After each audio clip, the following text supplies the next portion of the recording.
My name is Emily. I'm 31 years old and I work as a benefits planner for a global life insurance company. Despite the decent pay, my job often takes me to various companies, providing ample opportunities to meet new people, including men.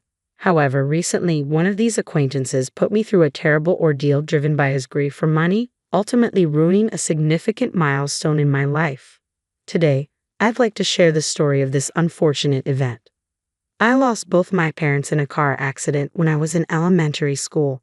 Raised by my maternal grandparents, who didn't have much money, I attended local public schools throughout middle and high school.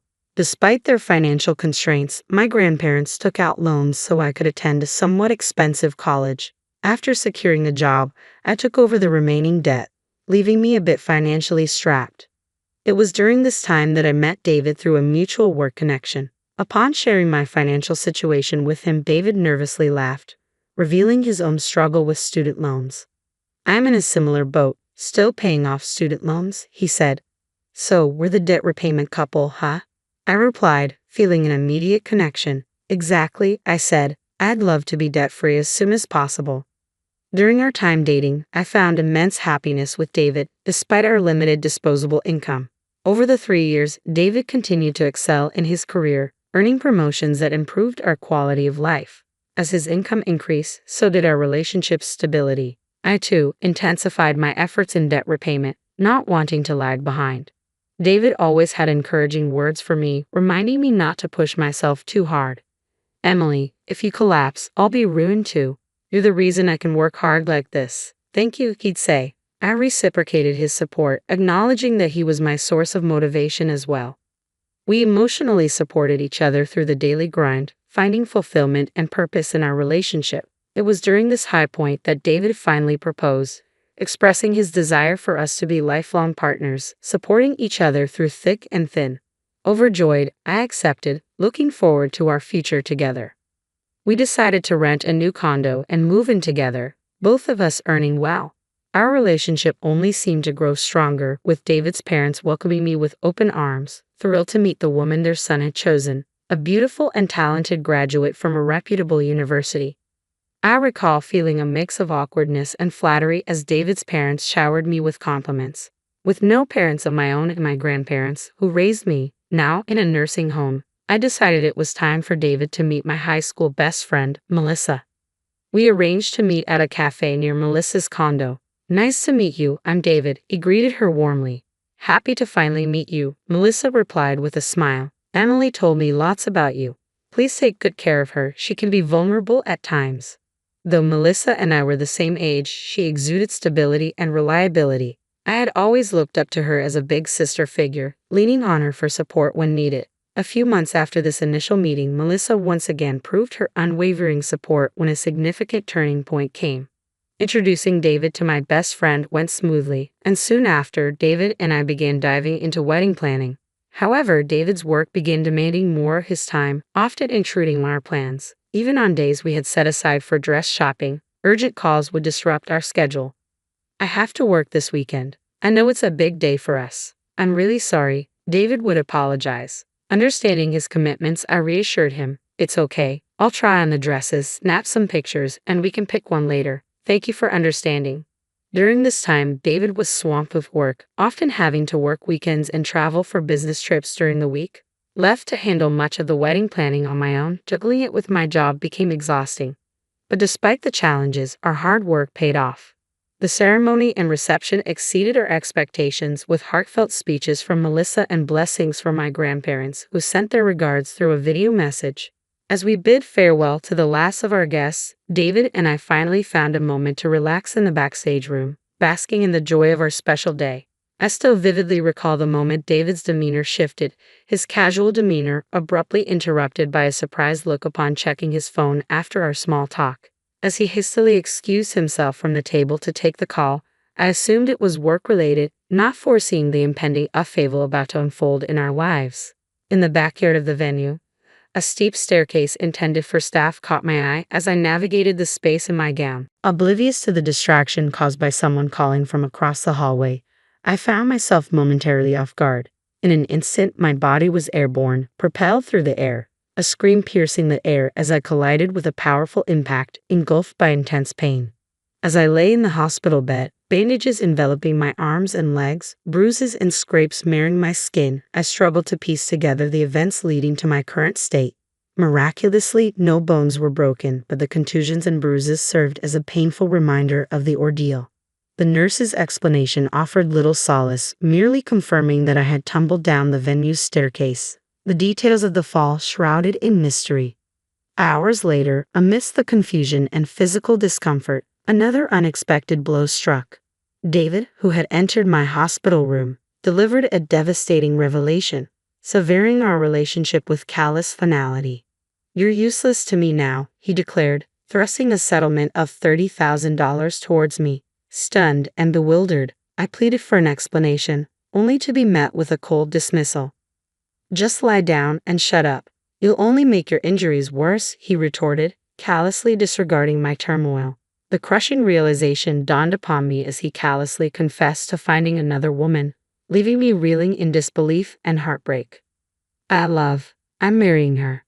"Sorry, Emily." David's words hit me like a ton of bricks. The disbelief mingled with the sting of betrayal as I struggled to comprehend the gravity of his revelation. "Emily, are you kidding me? We just had our wedding ceremony, and now this," I protested, the weight of his confession crushing my spirit. "But we haven't filed the marriage certificate yet. I was waiting for our anniversary to file the paperwork," I pleaded, clinging to the sliver of hope that remained. As the realization sunk in, I realized it was indeed the right decision to delay filing. David's genuine happiness at the unexpected turn of events betrayed his indifference towards my injuries and suffering. "I'll give you all the wedding gifts as a get-well-soon present. Bye," he nonchalantly declared before leaving, his laughter echoing in the empty room. "Wait, David," I called out, desperation tainting my voice. But he didn't hear, the sound of his departing laughter haunting my thoughts. Tears streamed down my face as I clung to Melissa, pouring out my heartache and despair. "It's been so tough," I sobbed, recounting the ordeal to Melissa. "I'm furious that this happened to you, Emily. Focus on healing for now. I'll look for the culprit," Melissa reassured me, her support a lifeline amidst the chaos.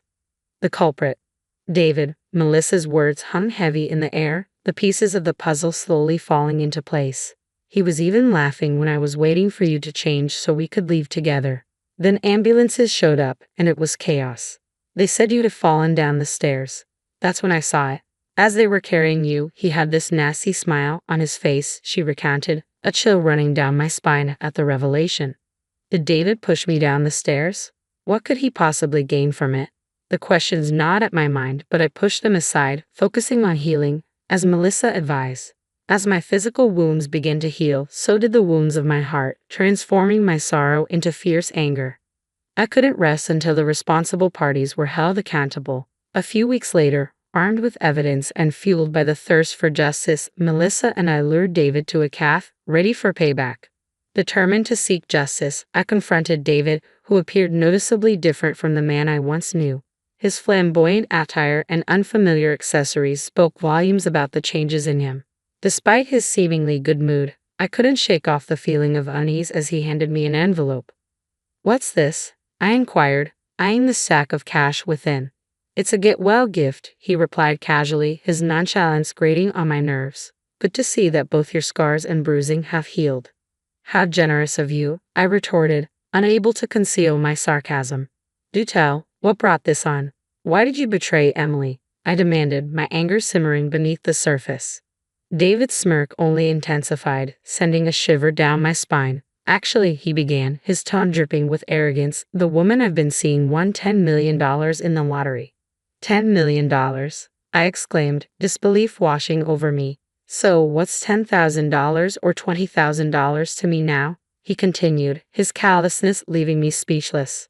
It dawned on me that David had been involved with another woman even before we exchanged vows. She had struck it rich shortly after our wedding ceremony, prompting David to reconsider our marriage in favor of a new life with her. The revelation fueled the flames of revenge within me.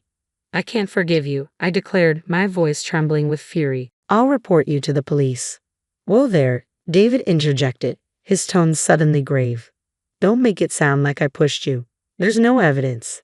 His words sent a chill down my spine, reminding me of the uphill battle we faced in proving his guilt. True, I conceded, recalling the staff's testimony of my supposed slip and fall. But they only reported what they saw. Melissa had done her own in-depth investigation. I'm really sorry for the trouble I've caused. He was blinded by the $10 million too, Rebecca said, her voice trembling with guilt. Her tearful confession was heart-wrenching, and I couldn't help but believe her sincerity. After apologizing profusely, she quietly disappeared without saying a word to David. Several weeks later, I received a desperate call from David, asking to meet and talk. When I saw him again, he was much more modestly dressed than before, a stark contrast to his previous flamboyance. I can't get in touch with Rebecca. Do you know where she is? He asked, his voice filled with anxiety. Why would I know where your $10 million lady is? I replied, my tone cold. Right? Listen, Emily, I've given you a total of $40,000, right? No, it's actually $60,000, including the compensation. I corrected him. Is that so? I hardly remember. Can you return half of that money, or even just $10,000? He pleaded. No, but I do have some valuable information for you. Information. David's curiosity was piqued. Yes, information that's quite important for you, I said, taking out my mobile phone. I played a pre-recorded video, and David's eyes widened in disbelief as Rebecca appeared on the screen. David, I have to apologize to you. I'm really sorry. The story about me winning $10 million in the lottery was a lie. I lied because I couldn't bear the thought of you marrying someone else, she confessed. I'm truly sorry. I just apologized to Emily as well. I plan to disappear from this town, and I can't tell you where I'm going. I'm really sorry for ruining both of your lives. David was stunned into silence, his shock palpable. The weight of his actions and the truth of Rebecca's deceit left him speechless.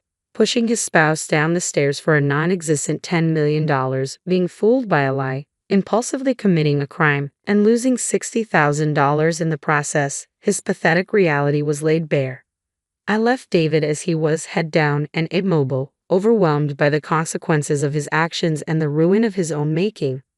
I walked out of the cafe, gripping the receipt tightly. A few days after that encounter, my phone buzzed again. Another call from David.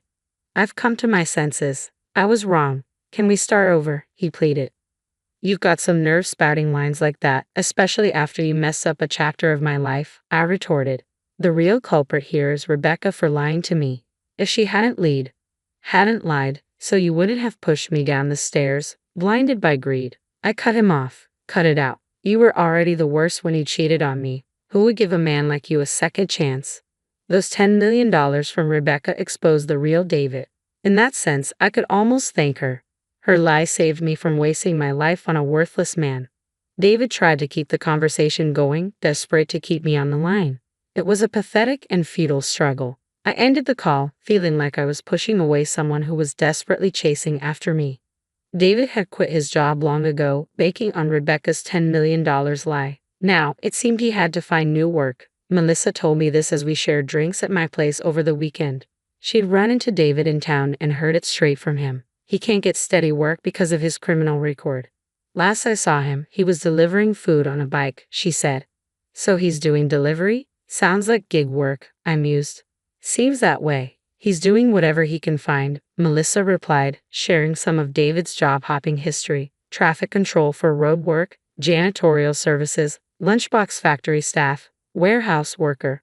He looked worn out, all tan and sunburned, she added. It was clear that David's life had taken a downward spiral, a stark contrast to the bright future he once envisioned.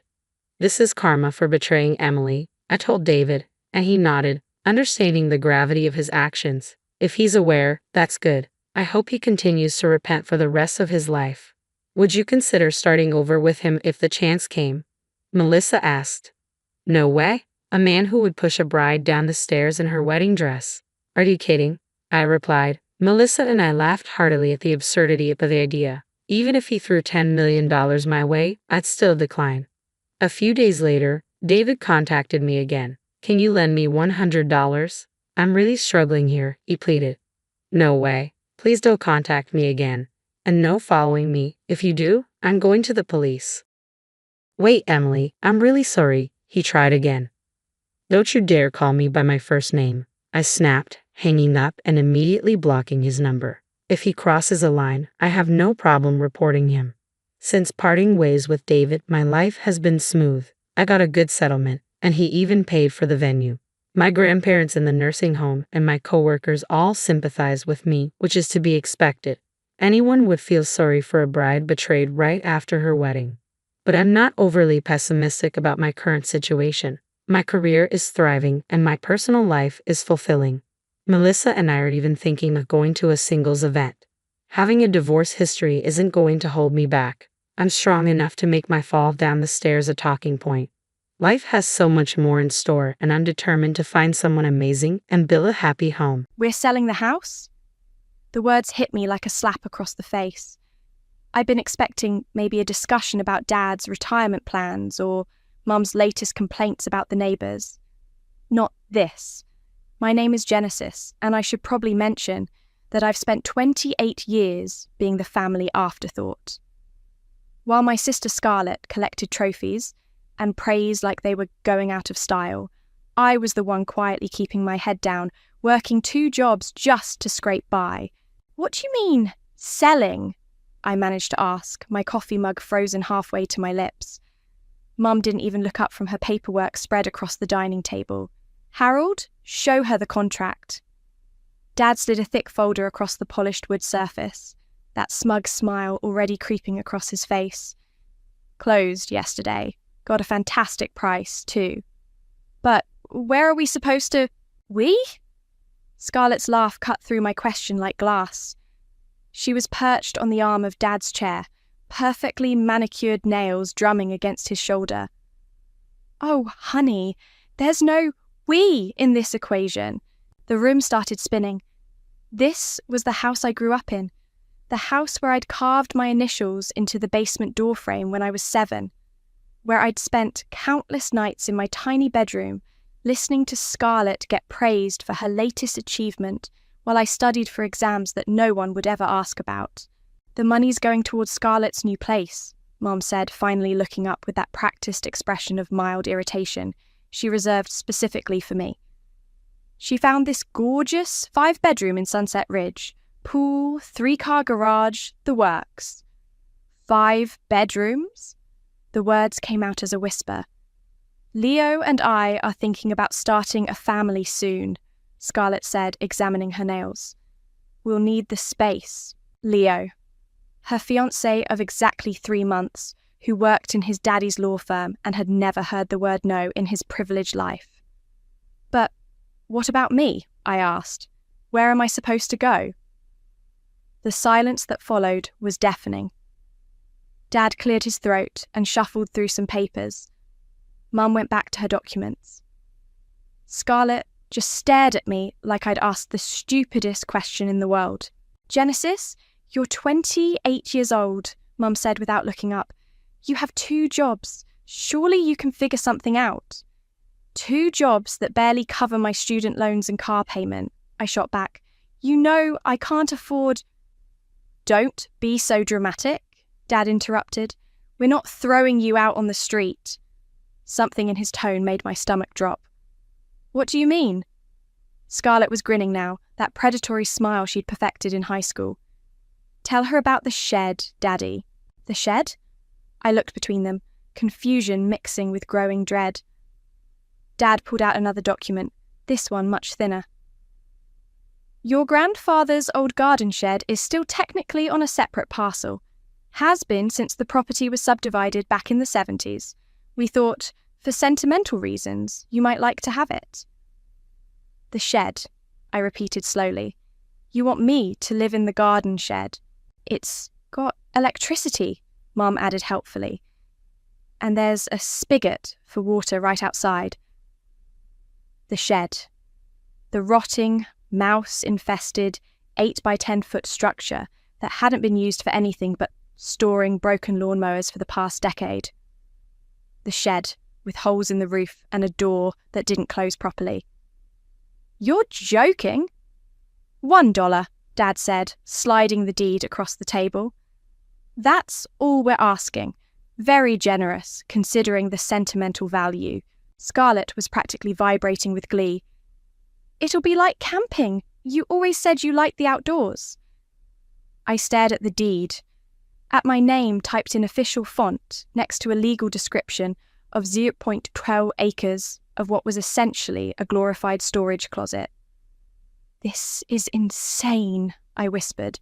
"This is reality," Mum said sharply. "Scarlett has always been the responsible one. She's getting married, building a life, contributing to society.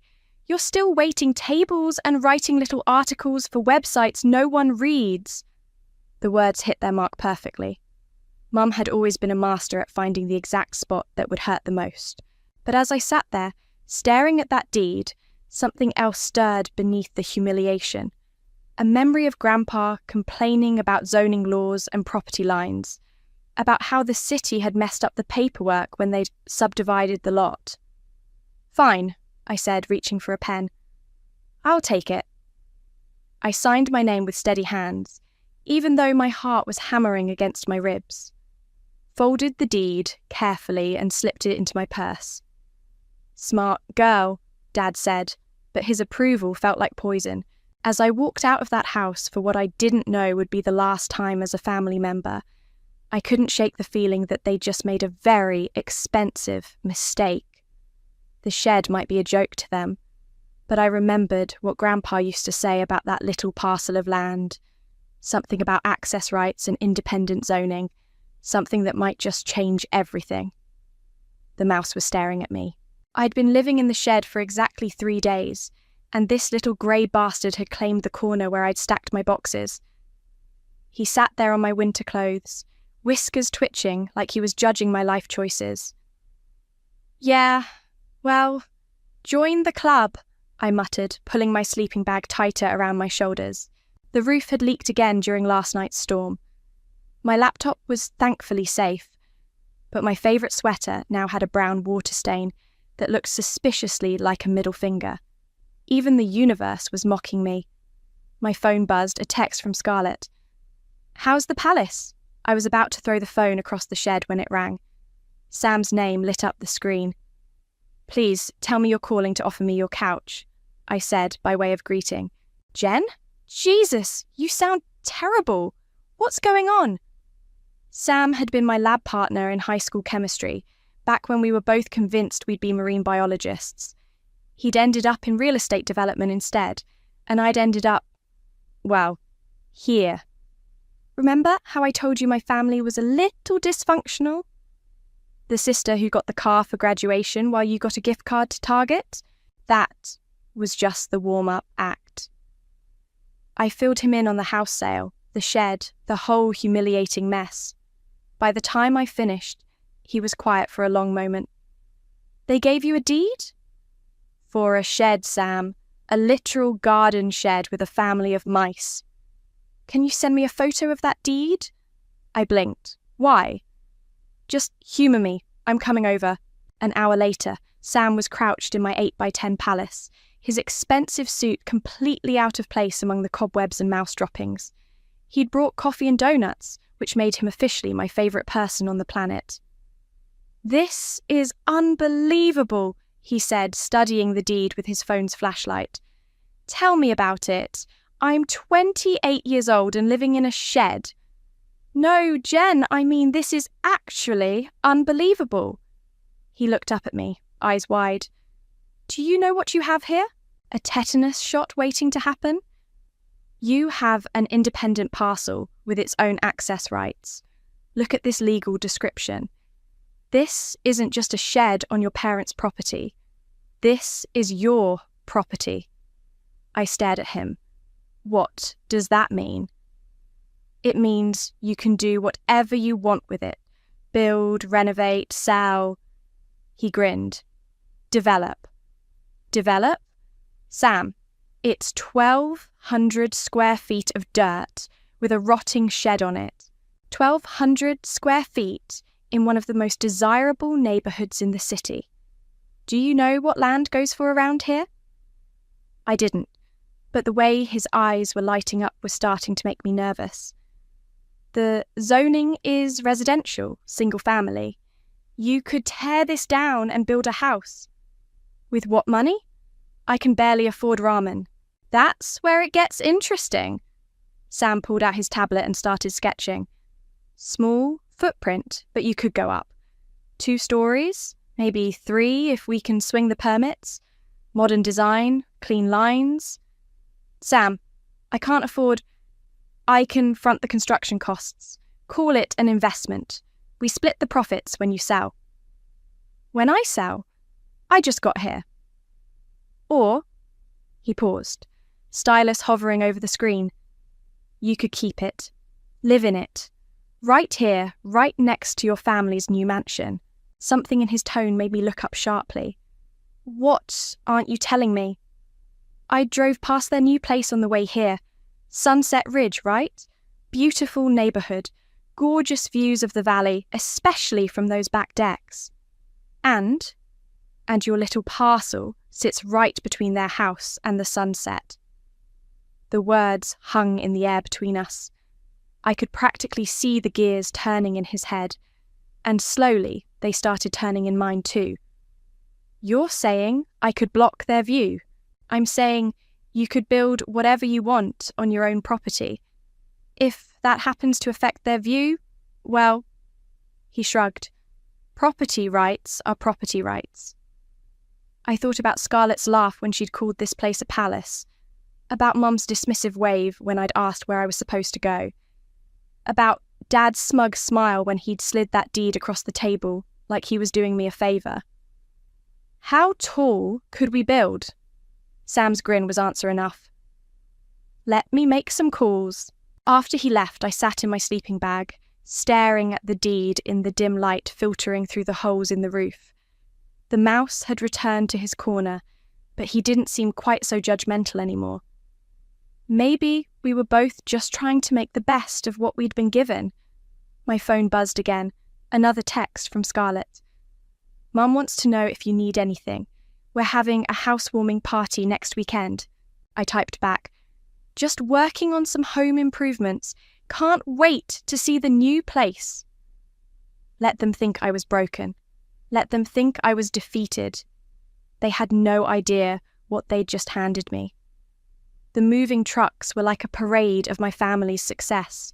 I watched from my shed window as uniformed men carried box after box into Scarlett's new mansion. Crystal chandeliers, leather furniture, artwork that probably cost more than my annual salary. The house itself was obscene. All glass and stone and perfectly manicured landscaping. Genesis! Mum's voice cut across the yard. Come help your sister. I trudged over, playing my part. Defeated little sister, grateful for scraps. Oh, good. You're here, Scarlett said, not looking up from directing traffic. Can you grab that box of kitchen stuff? Be careful, it's the good china. The box was heavier than it looked. I stumbled slightly and Scarlett rolled her eyes. Maybe just set it down gently. Some of us can't afford to replace Grandma's dishes.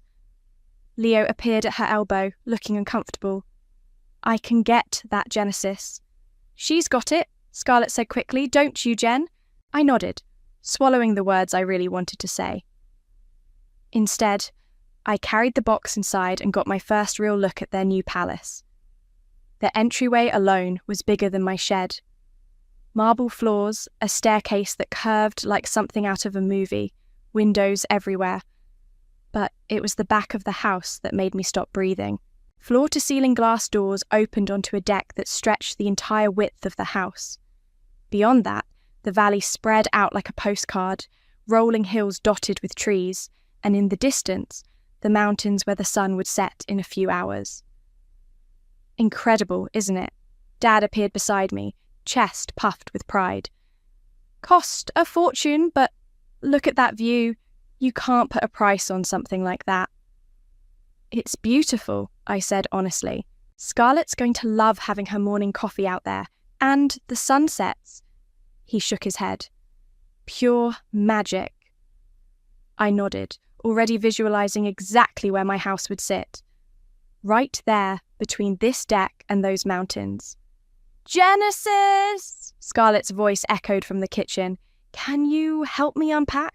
I want everything perfect for the party. The next few hours were torture. I smiled and nodded while Scarlett showed off every expensive detail. The wine fridge, the marble countertops, the master bathroom with a tub big enough for 3 people. "And this is going to be the nursery," she said, opening the door to a room that was already bigger than most apartments. "When Leo and I start our family?" "It's perfect," I managed. By evening, neighbours had started arriving for the impromptu housewarming. I recognised a few faces from the old neighbourhood, but most were new, the kind of people who belonged in a place like Sunset Ridge. "You must be the sister," a woman with perfectly blown-out hair said, extending her hand. "I'm Olive. I live 3 houses down." "Genesis, Scarlett's told us so much about you. How brave of you to, well, you know, make your own way." The pity in her voice made my skin crawl. "I'm doing fine." "Of course you are. And that little shed is so rustic, very bohemian." I excused myself and slipped out to the deck. The sun was starting to set, painting the sky in shades of orange and pink.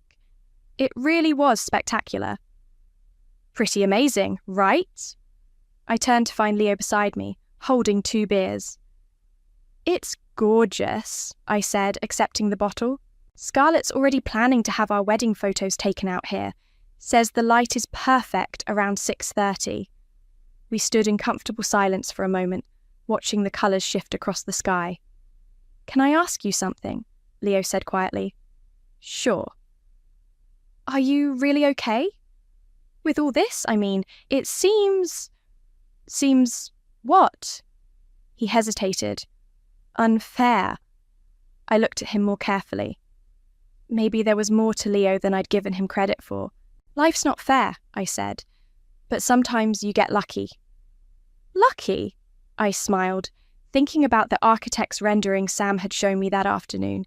Clean lines, modern angles, 3 stories of glass and steel that would rise like a middle finger between this deck and the sunset. Sometimes, what looks like the worst thing that ever happened to you turns out to be exactly what you needed. Leo frowned, but before he could ask what I meant, Scarlett appeared in the doorway. "There you are! Leo, come meet the Hendersons. They have that gorgeous pool we talked about." As Leo was dragged away, I stayed on the deck, watching the sun sink lower. In a few months, this view would be very different. The thought made me smile for the first time in weeks. My phone buzzed, a text from Sam. "Permits approved. Construction starts Monday." I typed back, "Perfect timing." The sun disappeared behind the mountains, and I headed back to my shed. Tomorrow, I'd start playing the part of the grateful, defeated sister. But tonight, I had plans to make. The mouse was waiting for me when I got back, sitting on my pillow like he owned the place. "Enjoy it while you can, buddy," I told him. "We're both moving up in the world." The city planning office smelled like burnt coffee and broken dreams. I sat in the uncomfortable plastic chair, clutching my folder of documents while the clerk behind the counter moved with the speed of molasses. My permit application had been under review for 2 weeks, and I was starting to panic. "Genesis, Wilkins?" A tall man in a rumpled shirt approached, reading from a clipboard. His badge read Sullivan Ford Building Inspector. "That's me. Let's talk about your project." He gestured toward a small conference room. "I've got to be honest, this is one of the more interesting applications I've seen." My stomach dropped. "Is there a problem?"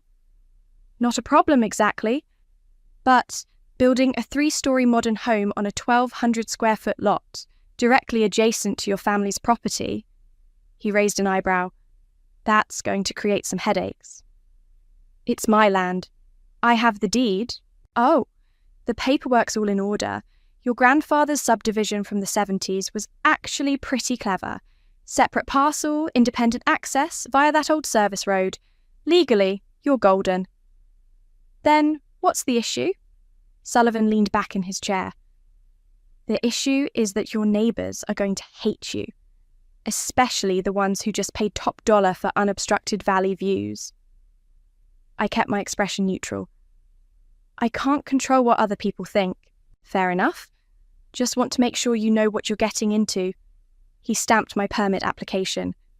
Construction approved. Try not to start any wars. I practically floated out of the building. By the time I got back to the shed, Sam was already there with coffee and a grin. We're official, I said, waving the permits. Excellent. I've got the crew lined up. We can break ground Monday. That fast? Small lot, simple foundation. The beauty of this design is efficiency. He pulled out his tablet, showing me the updated plans. 3 stories, but narrow. Maximizes height while staying within setback requirements. I stared at the rendering. It was beautiful, all clean lines and floor-to-ceiling windows, and it would sit like a wall between Scarlett's deck and the sunset. How long until it's finished? 8 weeks, maybe 10 if we hit weather delays. My phone rang. Mum's name flashed on the screen. Genesis, what's all this nonsense about construction permits? My blood went cold. What do you mean? Olive called Scarlett. She heard rumours at the grocery store about building permits filed for your address. I forced my voice to stay steady. I'm just making some improvements to the shed. What kind of improvements? Nothing major. Maybe adding a bathroom, fixing the roof. Sam was watching me, eyebrows raised. Well, just don't do anything stupid, Mum said, and don't expect us to pay for it. Wouldn't dream of it. After I hung up, Sam shook his head. You're playing with fire. I'm playing with permits and property rights. Your sister's going to figure it out eventually. Let her. By then, it'll be too late. The next morning, I was at my waitressing job when Scarlett walked in.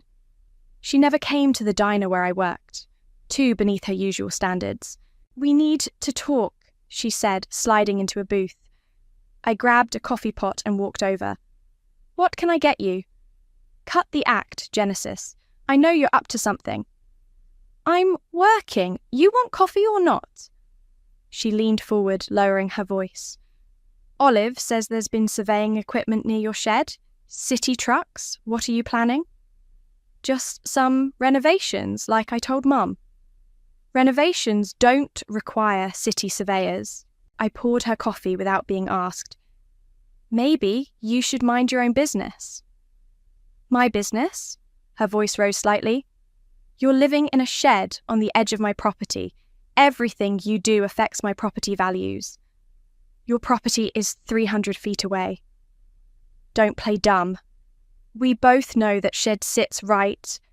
She stopped, eyes widening. You wouldn't. Wouldn't what? You're going to try to block our view. I set the coffee pot down carefully.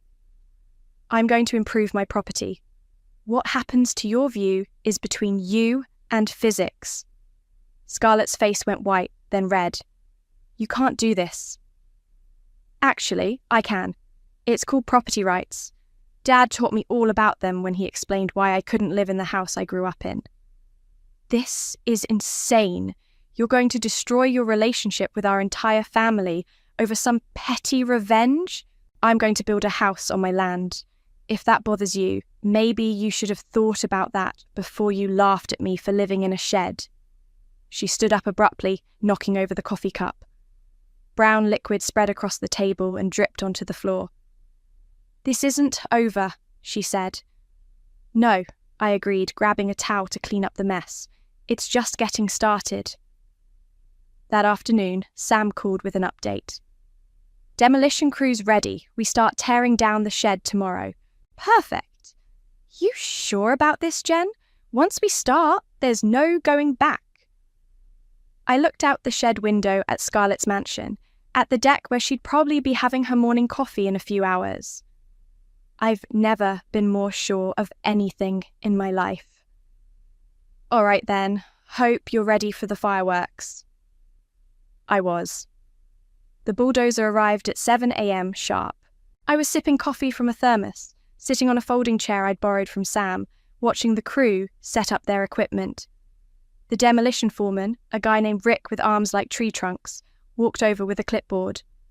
"You're sure about this, right? Once we knock it down, that's it." Knock it down.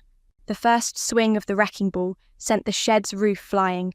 Splinters and dust filled the air, and I couldn't help but smile.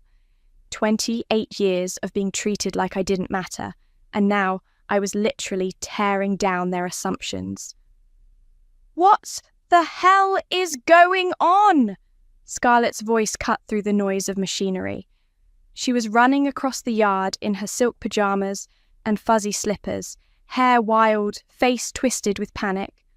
"Morning, sis!" I called out cheerfully. "Stop!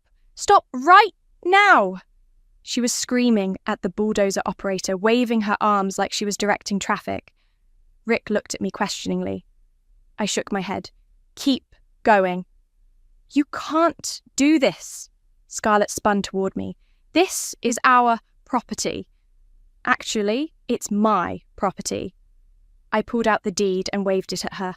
"Remember? You were there when Dad gave it to me." Mum came running out of the house next, Dad close behind. Both of them looked like they'd seen a ghost. "Genesis, what is the meaning of this?" Mum's voice had that sharp edge that used to make me shrink when I was little. "I'm building a house." "A house?" Dad's face was turning purple. "On that tiny lot?"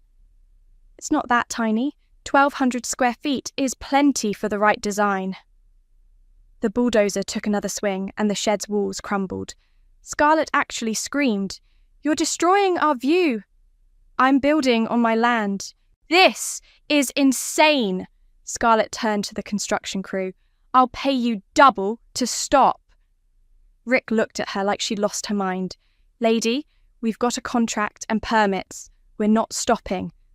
"I'll call the police." "Go ahead," I said. "I'm sure they'll be very interested in your attempt to interfere with legal construction." Dad stepped forward, trying his intimidation routine. "Genesis, you stop this nonsense right now. We can work something out." "Work something out? Like when you worked out giving me a shed while Scarlett got a mansion?" "That's different." "Is it? Because from where I'm sitting, it looks like you're only interested in working things out when it affects what you want." Mum tried a different approach. "Honey, be reasonable. Think about property values. Think about the neighbourhood." "I am thinking about the neighbourhood. I'm improving it with quality construction." Sam's truck pulled up and he hopped out with a roll of blueprints under his arm. "Morning, everyone," he said pleasantly. "Beautiful day for construction." "Sam?" Dad recognized him from high school. "You're involved in this?" "I'm the developer. Genesis is my client." "This is a mistake," Scarlett said, her voice getting shrill. "You're going to regret this." "The only thing I regret is not doing it sooner." Sam unrolled the blueprints on the hood of his truck. "Want to see what we're building?" The family crowded around despite themselves. I watched their faces as they took in the design.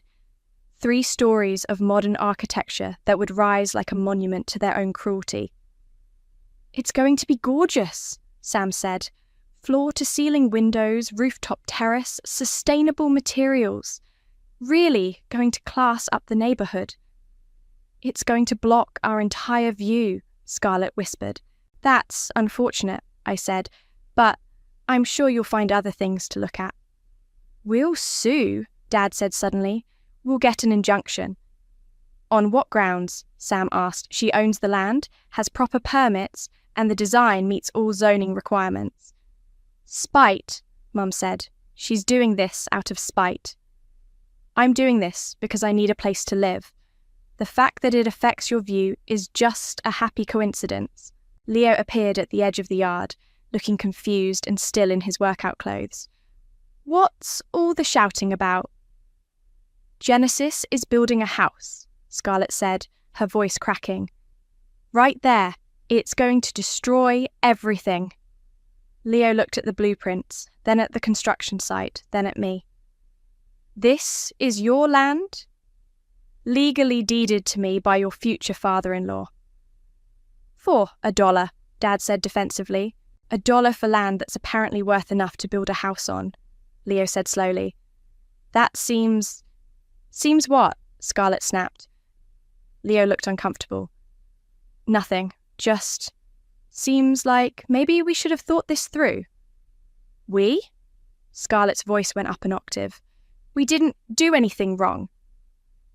The bulldozer finished with the shed, leaving nothing but a pile of rubble, and a clear view of exactly where my house would sit.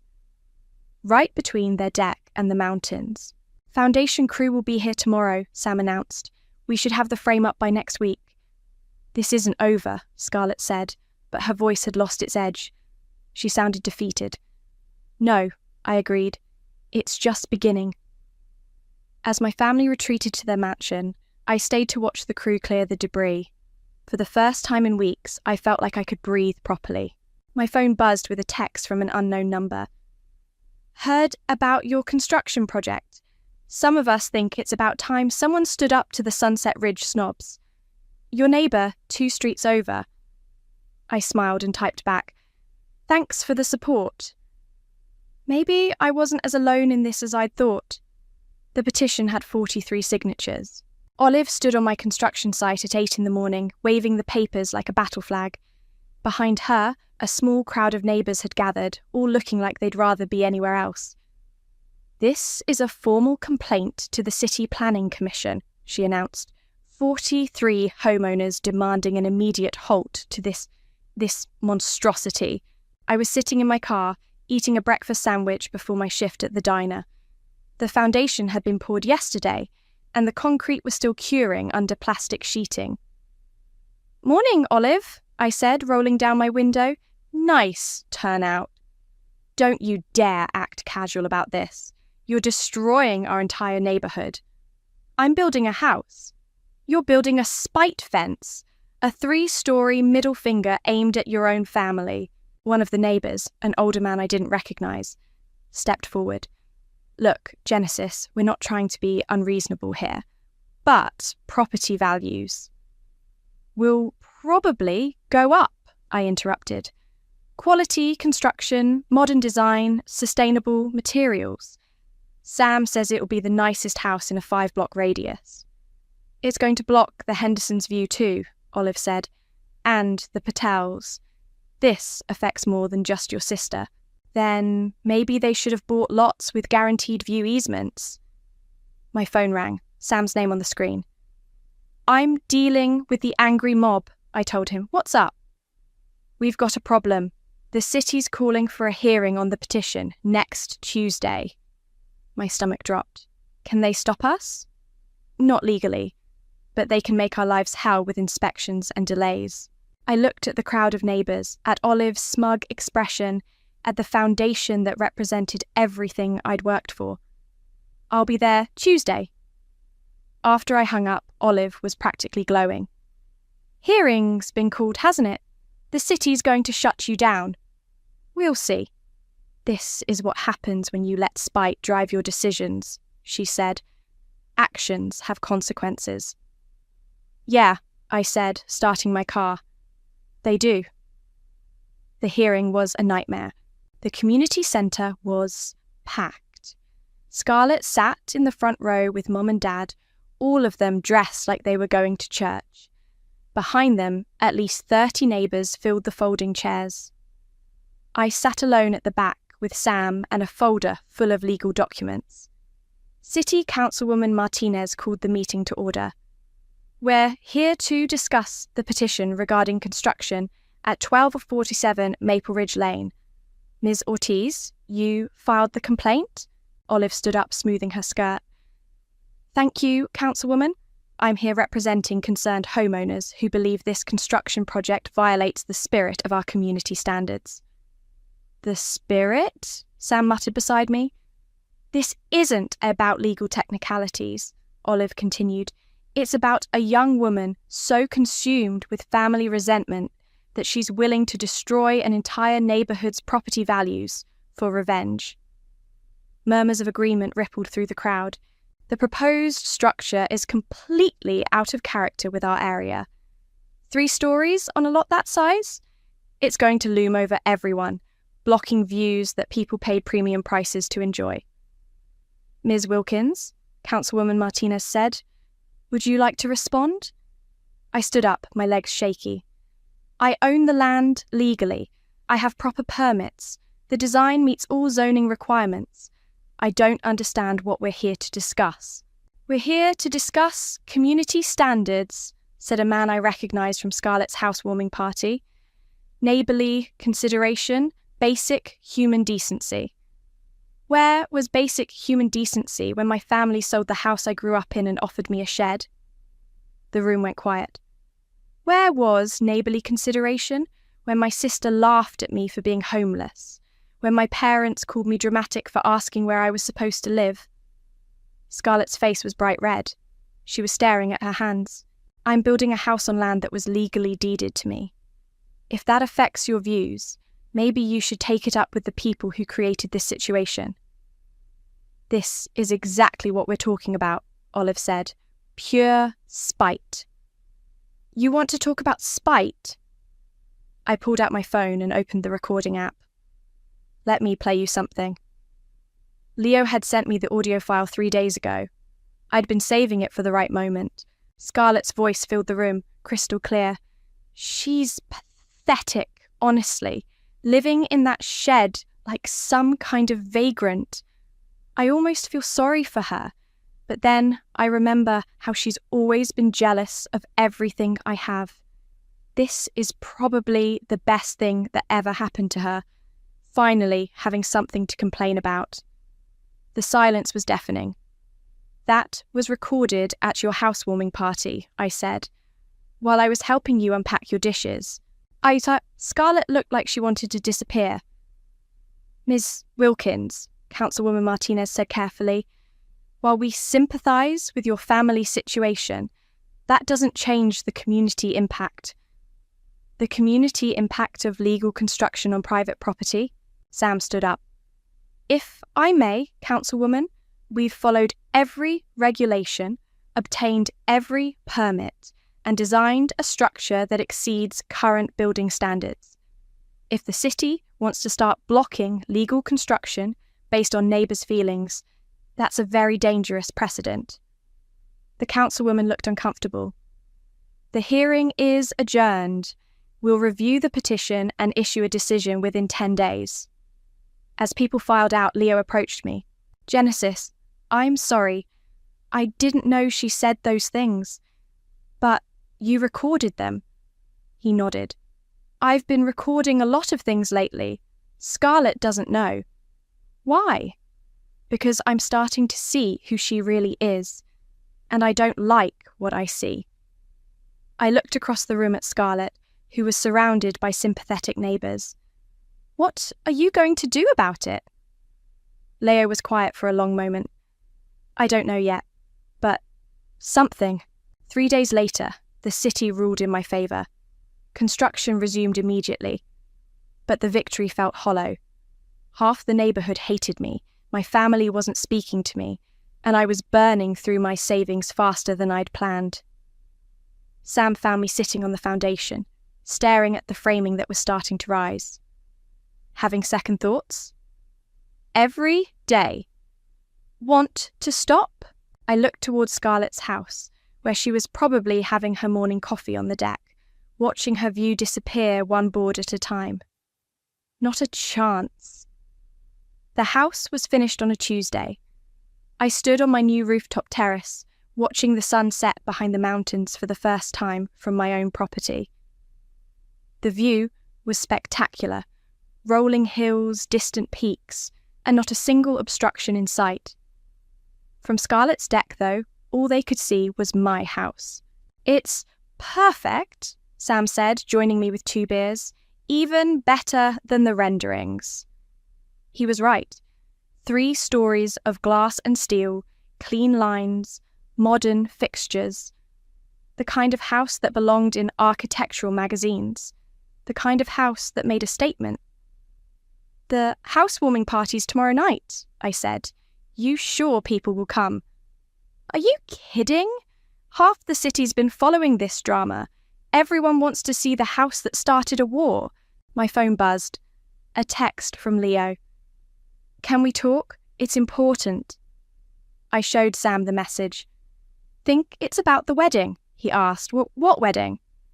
"Check social media." I opened Instagram. Scarlett's latest post was from this morning. A photo of her engagement ring with the caption, "Wedding planning in full swing. Can't wait to celebrate our love with family and friends in our beautiful backyard. Just blessed Bashan sunset, views Iwashurgash family first." The comments were brutal. Half were congratulations, half were people asking about the house situation and whether I'd be invited. "She's really going to have her wedding reception on that deck?" Sam asked. "It looks like it." "With your house blocking the sunset?" "That's her choice." 20 minutes later, Leo knocked on my front door. He looked terrible. Unshaven, wrinkled clothes, dark circles under his eyes. "Nice place," he said, looking around the open-concept living room. "Thanks. Want a tour?" "Actually, I want to show you something." He pulled out his phone and opened a voice recording app. "This is from last night. Scarlett doesn't know I recorded it." He hit play. Scarlett's voice filled the room. "I don't care what it costs, Daddy. Hire a lawyer, bribe the city inspector, burn the house down for all I care. I am not having my wedding photos ruined by that eyesore." Dad's voice. "Sweetheart, we've tried everything legal." "Then try something illegal. She's destroying my life." Mum's voice. "Maybe we could offer her money to move." "I'm not giving that bitch a penny. She did this to hurt me, and now she's going to pay." Leo stopped the recording. "There's more," he said. "Hours of it. Her talking about sabotaging your construction, spreading rumours about you around town, trying to get you fired from your jobs." I sat down heavily on my new couch. "Why are you telling me this?" "Because I can't marry someone like that." "Leo, I've been recording her for weeks, Genesis, ever since the construction started. I thought maybe she was just stressed, that she'd calm down once she got used to the idea." He shook his head. "But it's gotten worse. The things she says about you, about your parents, about me when she thinks I'm not listening. What are you going to do?" "I'm going to end it, tomorrow at your housewarming party." "You're coming to my party?" "If you'll have me, I want to make a statement." The next evening, my house was packed. Sam had been right. Everyone wanted to see the infamous Spite House. Neighbours I'd never met, co-workers from both my jobs, even some people who'd just heard about the story online. The crowd spilled from the living room onto the deck, up to the rooftop terrace. Everyone was taking photos, posting to social media, marvelling at the view. "This is incredible," said Maria from the diner. "You can see the whole valley." "And look at that sunset," added Jake, one of Sam's construction crew. "Perfect timing." Through my floor-to-ceiling windows, I could see Scarlett's house. The deck was empty, except for her, Mom, and Dad, all of them staring up at my terrace where the party was in full swing. "Genesis!" Leo's voice cut through the chatter. He was standing in my doorway, still in his work suit. "Can I have everyone's attention?" The room went quiet. "I want to thank Genesis for inviting me tonight, and I want to apologise publicly for my family's behaviour over the past few months." "Your family?" someone asked. "My fiancé's family, soon-to-be ex-fiancé." Gasps rippled through the crowd. I've spent the last 2 months watching someone I thought I loved reveal her true character. The cruelty, the manipulation, the complete lack of empathy for her own sister. He looked directly at me. "Genesis didn't build this house out of spite. She built it out of necessity because her family threw her away like garbage." My throat tightened. "Scarlett!" Leo called out, loud enough for his voice to carry across the yard. "If you can hear me, we're done. The wedding's off." He pulled off his engagement ring and set it on my kitchen counter. "I'll be by tomorrow to get my things." The crowd erupted in shocked whispers and excited chatter. Through the window, I saw Scarlett collapse into one of her deck chairs, Mom rushing to her side. Leo walked over to me. "I'm sorry it took me so long to see who she really was." "Thank you," I managed. As the sun set behind the mountains, casting golden light through my windows, I realized something had shifted. This wasn't just about revenge anymore. This was about finally being free. The knock on my door came at sunrise. I was making coffee in my gleaming new kitchen, still getting used to having actual counter space, when I heard the tentative tapping. Through the peephole, I saw Scarlett standing on my porch, mascara streaked down her cheeks, still wearing yesterday's clothes. I opened the door but didn't invite her in. "Genesis, please. We need to talk." "Do we?" She looked past me into the house, taking in the open floor plan, the modern fixtures, the morning light streaming through floor-to-ceiling windows. "It's beautiful," she said quietly. "Thank you." I came to apologize. I leaned against the doorframe. "For which part? Laughing when I was homeless? Calling me pathetic at your housewarming? Or trying to sabotage my construction?" Her face crumpled. "Leo played me the recordings, all of them. And I heard myself, really heard myself." She wiped her nose with the back of her hand. "I sound like a monster." "You sound like yourself. That's what makes it so awful." We stood in silence for a moment. From my rooftop terrace, I could hear Sam setting up chairs for the morning coffee he'd promised to bring over. "The wedding's really off?" I asked. "He won't even talk to me. Moved out this morning while I was having a breakdown on the deck." "I'm sorry." "Are you?" I considered the question honestly. "I'm sorry you're in pain. I'm not sorry he saw who you really are." Scarlett nodded slowly. "Mom and Dad want to sell the house." "What?" "They can't stand looking at yours every day. Dad says it's like living next to a constant reminder of their failure as parents." "Their failure?"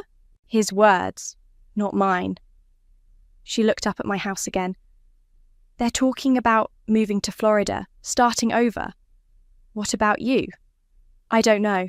I can't afford the house payments without Leo. And I can't..." She gestured helplessly at my terrace. "I can't live in the shadow of what I did to you." My coffee maker beeped behind me. The sound of normal life, of mornings that belonged to me. "Genesis?" Scarlett's voice was small. "Do you think you could ever forgive me?" I looked at my sister. Really looked at her.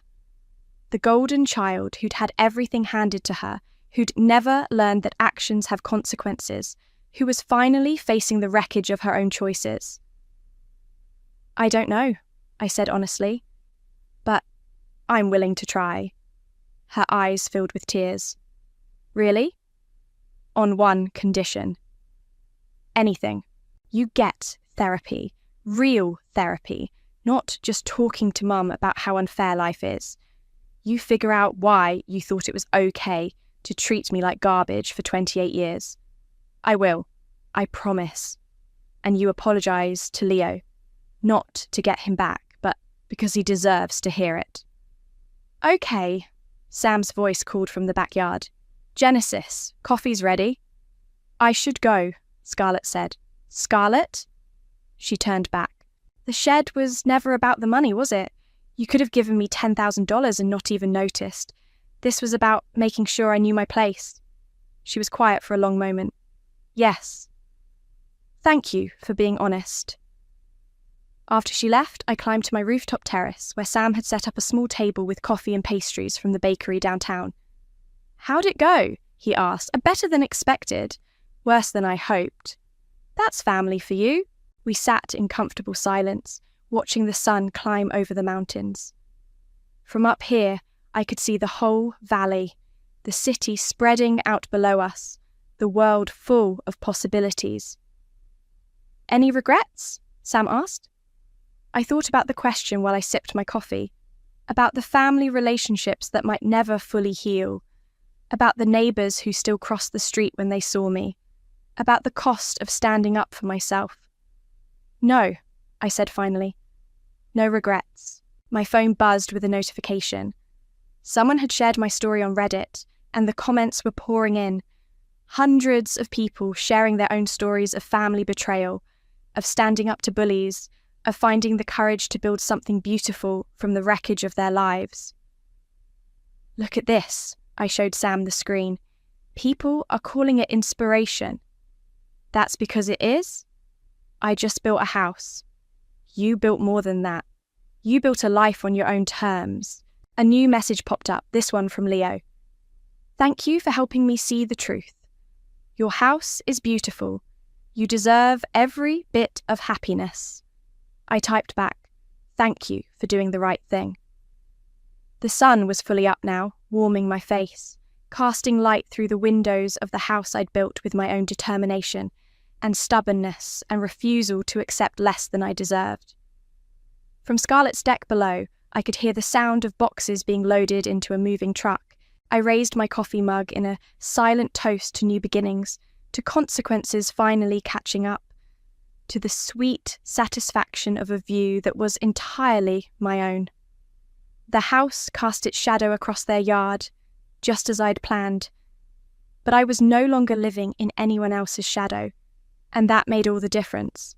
The first shovel of dirt hits the casket with a hollow thud that echoes through my chest like a gunshot. I'm standing at the edge of my husband's grave, watching strangers bury the only person who ever truly loved me, when his mother leans over and whispers in my ear, "You have 24 hours to get out of my son's house. My name is Callie, and 3 hours ago I buried my husband Max. 3 hours and 17 minutes to be exact, because I'd been counting every second since they lowered him into the ground. Now I'm standing in what used to be our living room, surrounded by his family, and I finally understand what Max meant when he said his mother was dangerous. Excuse me." I turned to face Lucia, Max's mother, who's standing there in her perfectly pressed black dress like she's attending a board meeting instead of her son's funeral. "You heard me." Her voice is ice cold, each word carefully measured. "This house belongs to the family now. You were never really family, dear." The room goes quiet. Every conversation stops. Even the catering staff freeze with their little sandwich platters halfway to the dining table. Max's sister Zlata steps up beside her mother, arms crossed, a satisfied smirk playing at the corners of her mouth. "Mum, maybe we should discuss this later," Alex says from across the room. Max's younger brother looks uncomfortable, but he's not moving to help me. "There's nothing to discuss," Lucia snaps. She needs to understand her position. My position. Like I'm some kind of employee being terminated. "My position is that I'm Max's wife," I say, my voice shaking despite my best efforts. "This is our home. We built it together." Lucia laughs, and it's the ugliest sound I've ever heard. "Built it with what money, sweetheart? Max never had a penny that didn't come from this family." That's not true. Max worked. He had his own business, his own accounts. But looking around the room at all these faces that look like Max but hold none of his warmth, I realise nobody's going to back me up. "The house is in both our names," I say. "Is it?" Zlata speaks for the first time, her voice dripping with fake concern. "Are you sure about that?" Something cold crawls up my spine. I am sure. Aren't I? We signed the papers together. I remember the day clearly. Max insisted we both be on the deed, said it was important that I felt secure. Of course I'm sure. "Well, we'll see about that," Lucia says. She steps closer, close enough that I can smell her expensive perfume mixed with something sour underneath. "But regardless, you don't belong here anymore. You never did." She reaches for my left hand, her bony fingers wrapping around my wrist like a vice. "Let go of me." "This ring," she says, trying to twist Max's wedding band off my finger. "This belongs to the family too." "Get your hands off me." I yank my arm back, but she's stronger than she looks. "Mum!" Alec finally moves, but Zlata blocks his path. "Stay out of this!" Zlata hisses at her brother. Lucia's fingernails dig into my skin as she tries to force the ring over my knuckle. The metal cuts into my finger, and I can feel it starting to bleed. "This ring was my grandmother's," she pants, still pulling. "It should go to someone who actually loved him." That breaks something inside me. The grief, the shock, the disbelief, it all crystallises into pure rage. I loved him more than any of you ever did, I snarl, jerking my hand away so hard that Lucia stumbles backward. You people treated him like a bank account with legs. The room erupts. Everyone starts talking at once, voices rising, accusations flying. But all I can hear is the memory of Max's voice from 3 weeks ago when he woke up in a cold sweat from another nightmare. Callie, he'd whispered, pulling me close. If something happens to me, promise me you'll remember what I told you about the USB drive. At the time, I thought he was being paranoid. Max had always been protective, always worried about his family's influence. But standing here now, watching these vultures circle around his fresh grave, I understand. He knew. Somehow he knew this would happen. My hand goes instinctively to my pocket, where the small USB drive sits hidden. Max gave it to me 2 weeks before he died, made me promise to keep it safe. Just in case, he'd said. Just in case they try to hurt you. I look around the room at their faces. Lucia's twisted with rage. Zlata's cold and calculating. Alex weak and conflicted. The aunts and cousins standing in the background, watching like this is entertainment. They think I'm helpless. They think I'm just some grieving widow they can push around. They have no idea what Max left behind for me. The next morning, I wake up to the sound of voices downstairs. Loud voices.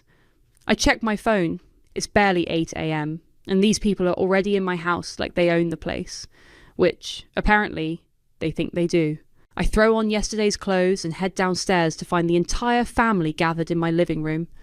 They've pushed the furniture around, created some kind of meeting setup with Lucia at the head like she's running a board meeting. There she is, Slater announces when she sees me, the guest of honour. What are you all doing here? Family meeting, Lucia says, without looking up from a stack of papers. We need to discuss arrangements. Arrangements for what? For the transition, Alex says quietly. He won't meet my eyes. Mum thinks it's better if we handle Max's affairs quickly. Less painful for everyone. Less painful. Right. I wasn't aware there were any affairs to handle, I say. Max and I took care of everything together. Lucia finally looks up, and her smile is razor sharp. Did you? How interesting. Because according to these documents, Max never updated his will after your marriage. My stomach drops. That's impossible. Is it? She slides a paper across the coffee table toward me. This is his will, dated 3 years ago, before he met you. Everything goes to the family trust. I pick up the document with shaking hands. It looks official. Legal letterhead. Signatures, the works. But something feels wrong about it. This can't be right. Max told me. Max told you a lot of things, I'm sure, Zlata interrupts. But the law is the law. The front door opens, and a woman in a sharp business suit walks in. She's maybe 40, with greying hair pulled back in a tight bun and the kind of confidence that comes from expensive law school.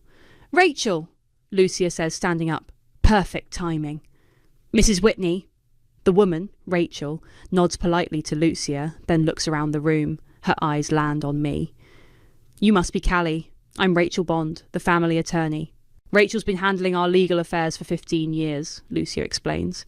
She knew Max since he was a teenager. Rachel sets her briefcase down and pulls out more papers. I'm sorry for your loss, Callie. Max was a good man. Thank you. Now, I know this is difficult, but we need to discuss the estate. There are some complications. What kind of complications?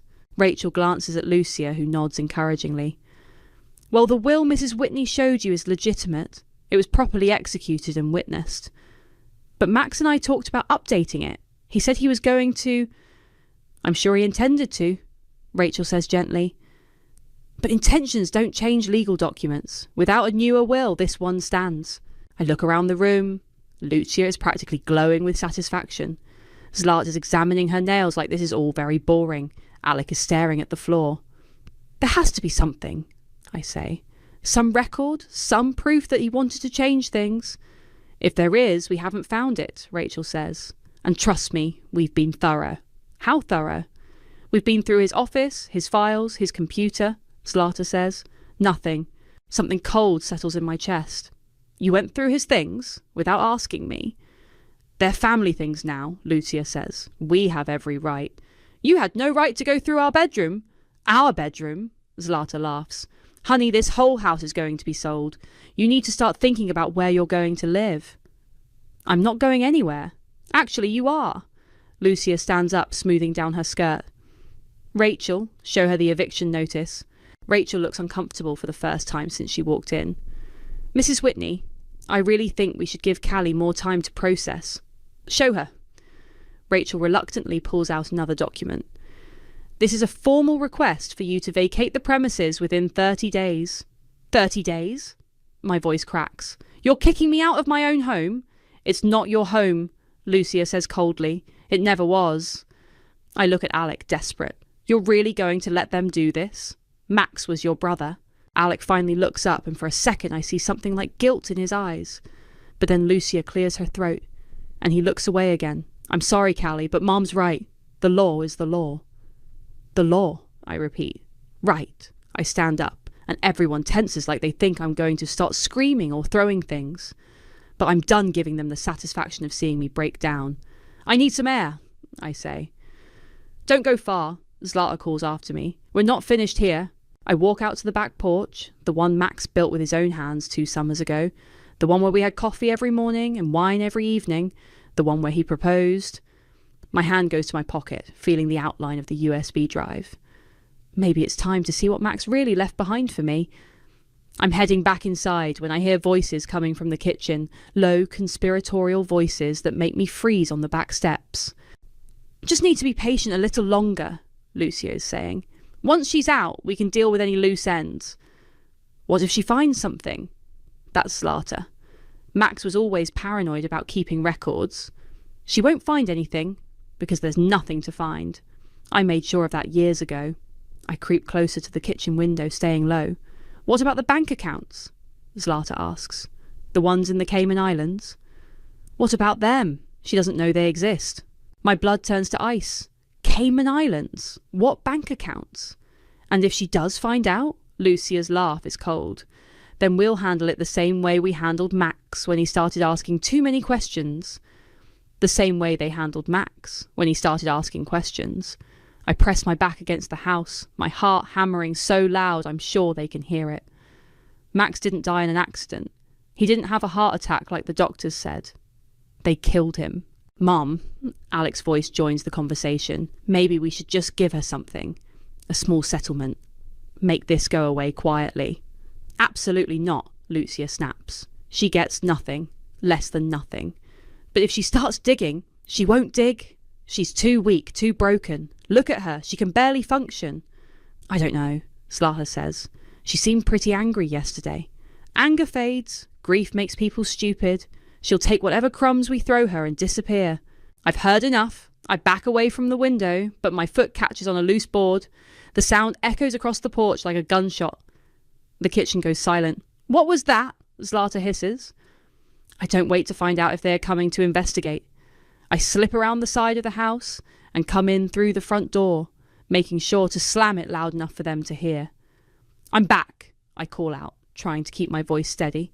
When I walk into the kitchen, they're all standing around the island like they're discussing the weather. Lucia is cutting fruit. Zlata is scrolling through her phone. Alec is pouring coffee. Feel better? Lucia asks without looking up. Much. Good, because we need to talk about the timeline for moving your things out. Actually, I've been thinking about that, I say, and I've decided I'm not going anywhere. The knife in Lucia's hand stops moving. Excuse me. You heard me. This is my home.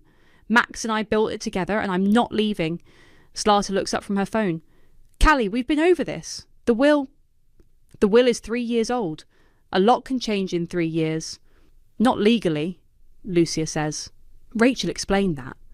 Rachel explained what you wanted her to explain. The temperature in the room drops about 10 degrees. Lucia sets down the knife and turns to face me fully. What exactly are you implying? I'm not implying anything. I'm saying it outright. You're lying. Careful, Zlata warns. You're talking about our mother. Your mother who just finished telling you how she handled Max when he started asking too many questions. The colour drains from Alec's face. Zlata's phone clatters to the counter, but Lucia doesn't even blink. I have no idea what you're talking about. Really? Because I was just outside and I heard every word.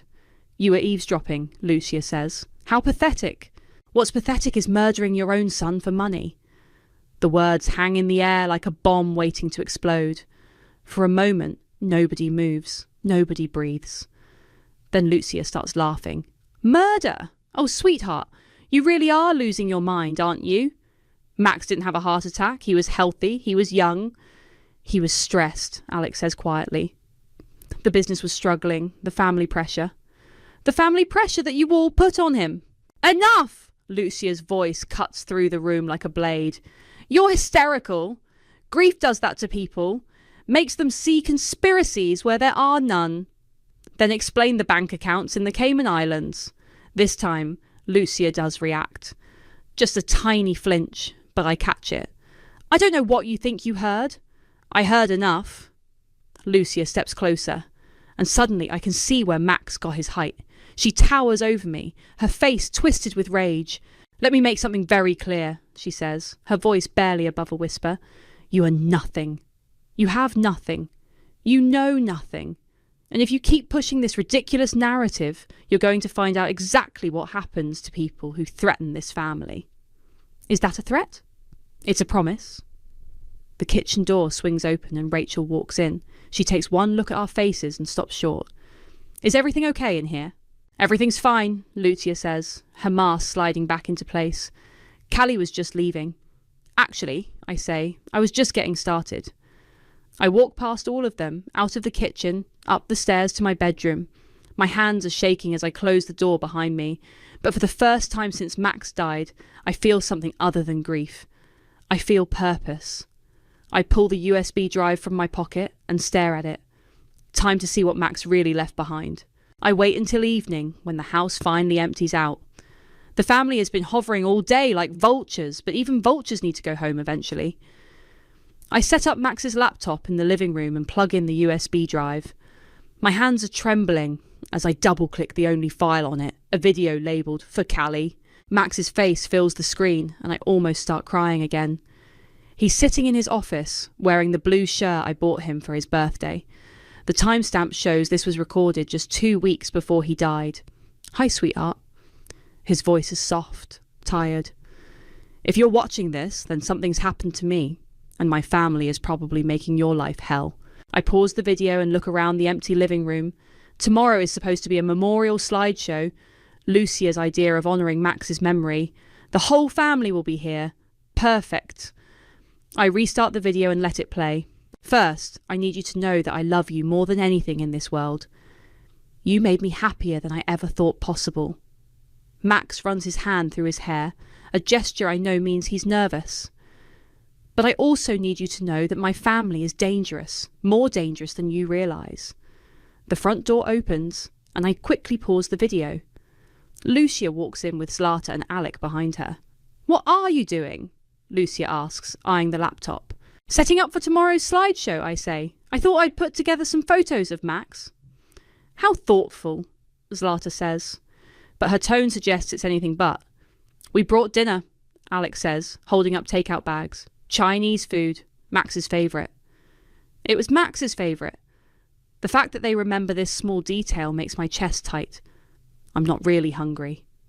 You need to eat, Lucia says. You're skin and bones. They settle into the living room, unpacking containers of food on the coffee table.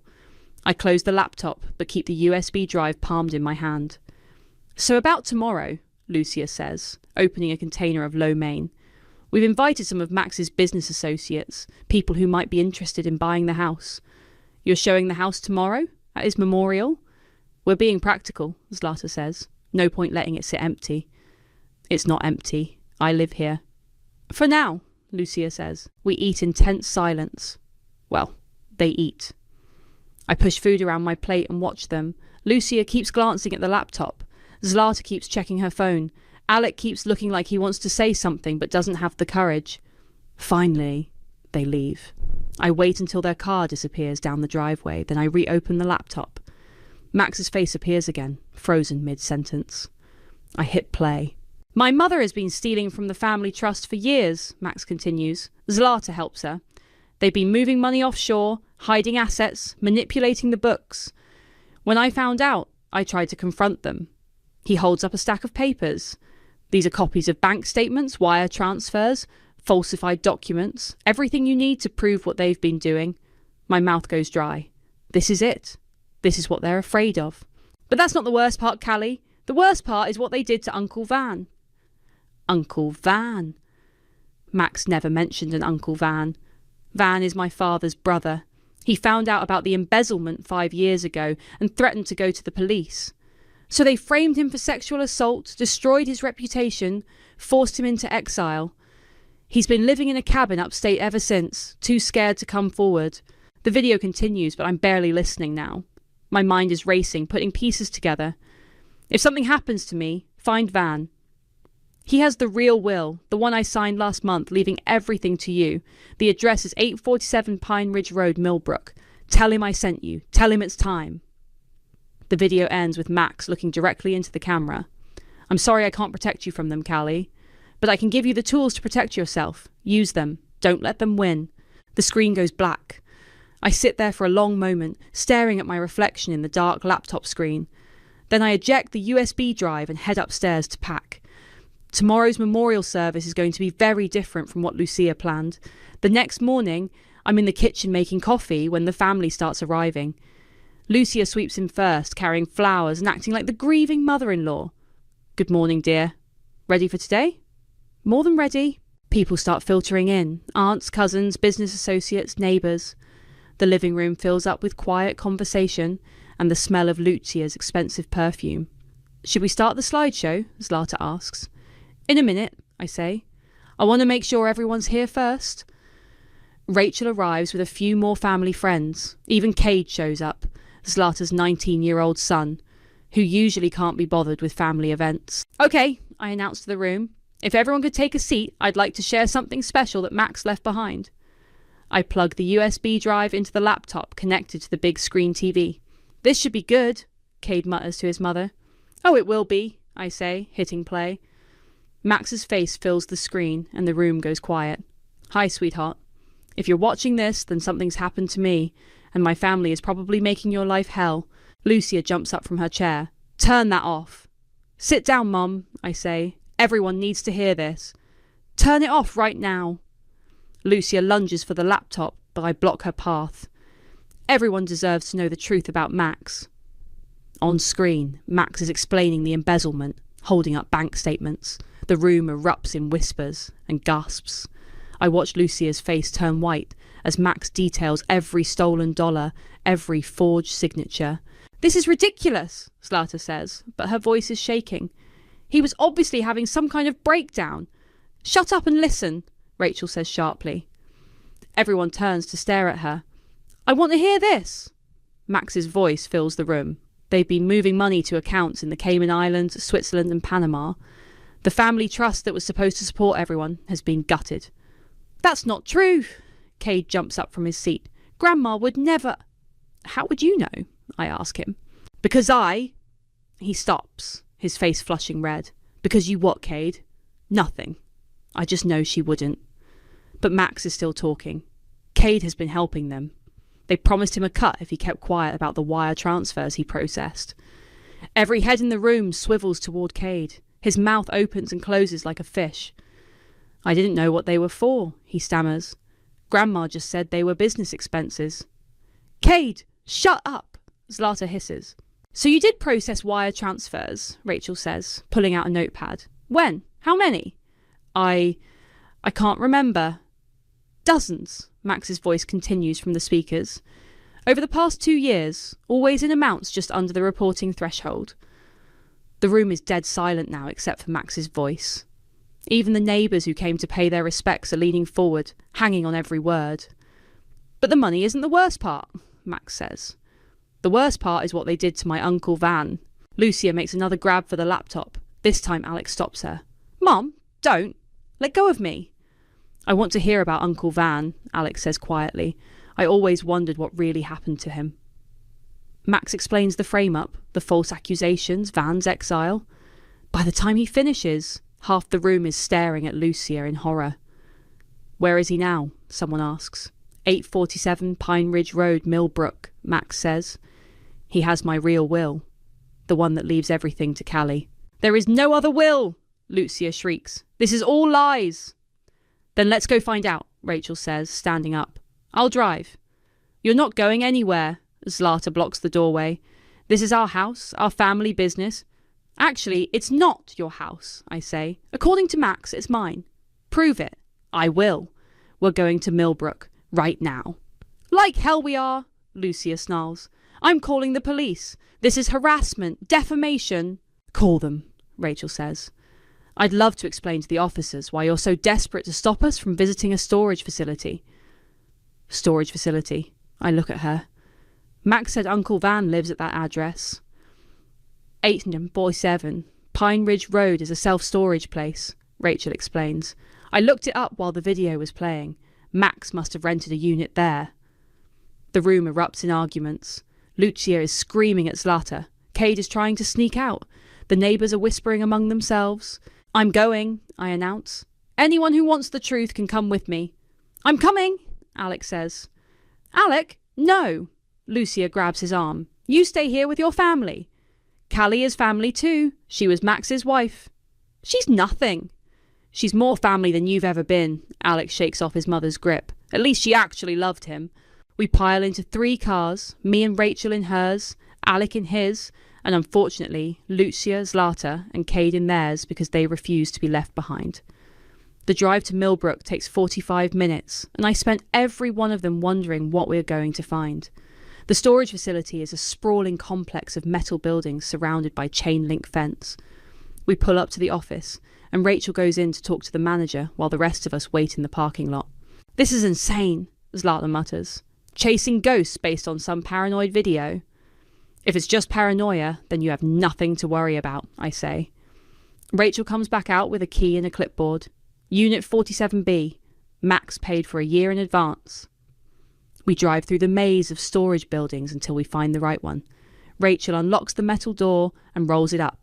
The unit is small, maybe 10 by 10 feet. There's a blue plastic storage box in the centre, and sitting on top of it is a man I've never seen before. He's maybe 55, with greying hair and Max's eyes. He stands up when he sees us, and his face breaks into a sad smile. You must be Callie, he says. I'm Van. I've been waiting for you. Behind me, I hear Lucia whisper, Oh God. Hello, Lucia, Van says. Been a while. You're supposed to be dead, she breathes. Sorry to disappoint you. Again. He picks up the blue box and holds it out to me. Max said you'd come for this eventually. He just didn't think it would be so soon.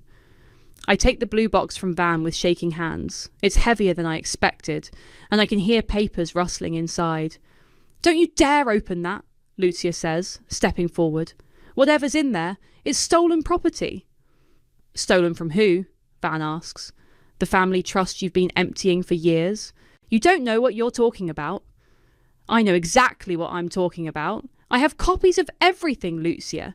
Every forged document, every fake signature, every wire transfer. Van turns to me. Max started getting suspicious about 2 years ago when the trust payments to family members kept getting smaller. He asked me to help him investigate. That's when they decided to get rid of you, I say. They tried.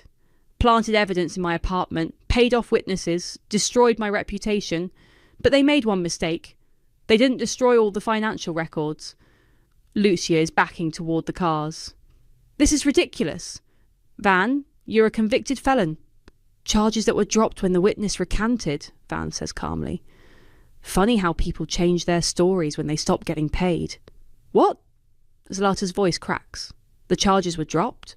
3 months ago. Didn't your mother tell you? Zlata stares at Lucia. You said he was in prison. I said a lot of things. I open the blue box. Inside are stacks of documents, bank statements, and at the very top, a will with Max's signature. I pull it out and scan the first page. This is dated 6 weeks ago, I tell Rachel. It leaves the house and all assets to me. Let me see that. Rachel takes the document and examines it carefully. This is legitimate. Properly witnessed. Notarized. It's fake! Lucia shrieks. Max would never what? Van interrupts. Leave his wife his property? Or cut out the family members who are stealing from him. Cade suddenly bolts toward the cars. Alec catches him before he can get to the driver's seat. "Where are you going, Cade?" "I need to get out of here. This is crazy. Grandma, tell them this is all lies." But Lucia isn't saying anything anymore. She's staring at the documents in my hands like they're poisonous snakes. "There's more," Van says, pulling out his phone. "Max set up a dead man's switch. If anything happened to him, all of this evidence would be automatically sent to the FBI, the IRS, and the local district attorney."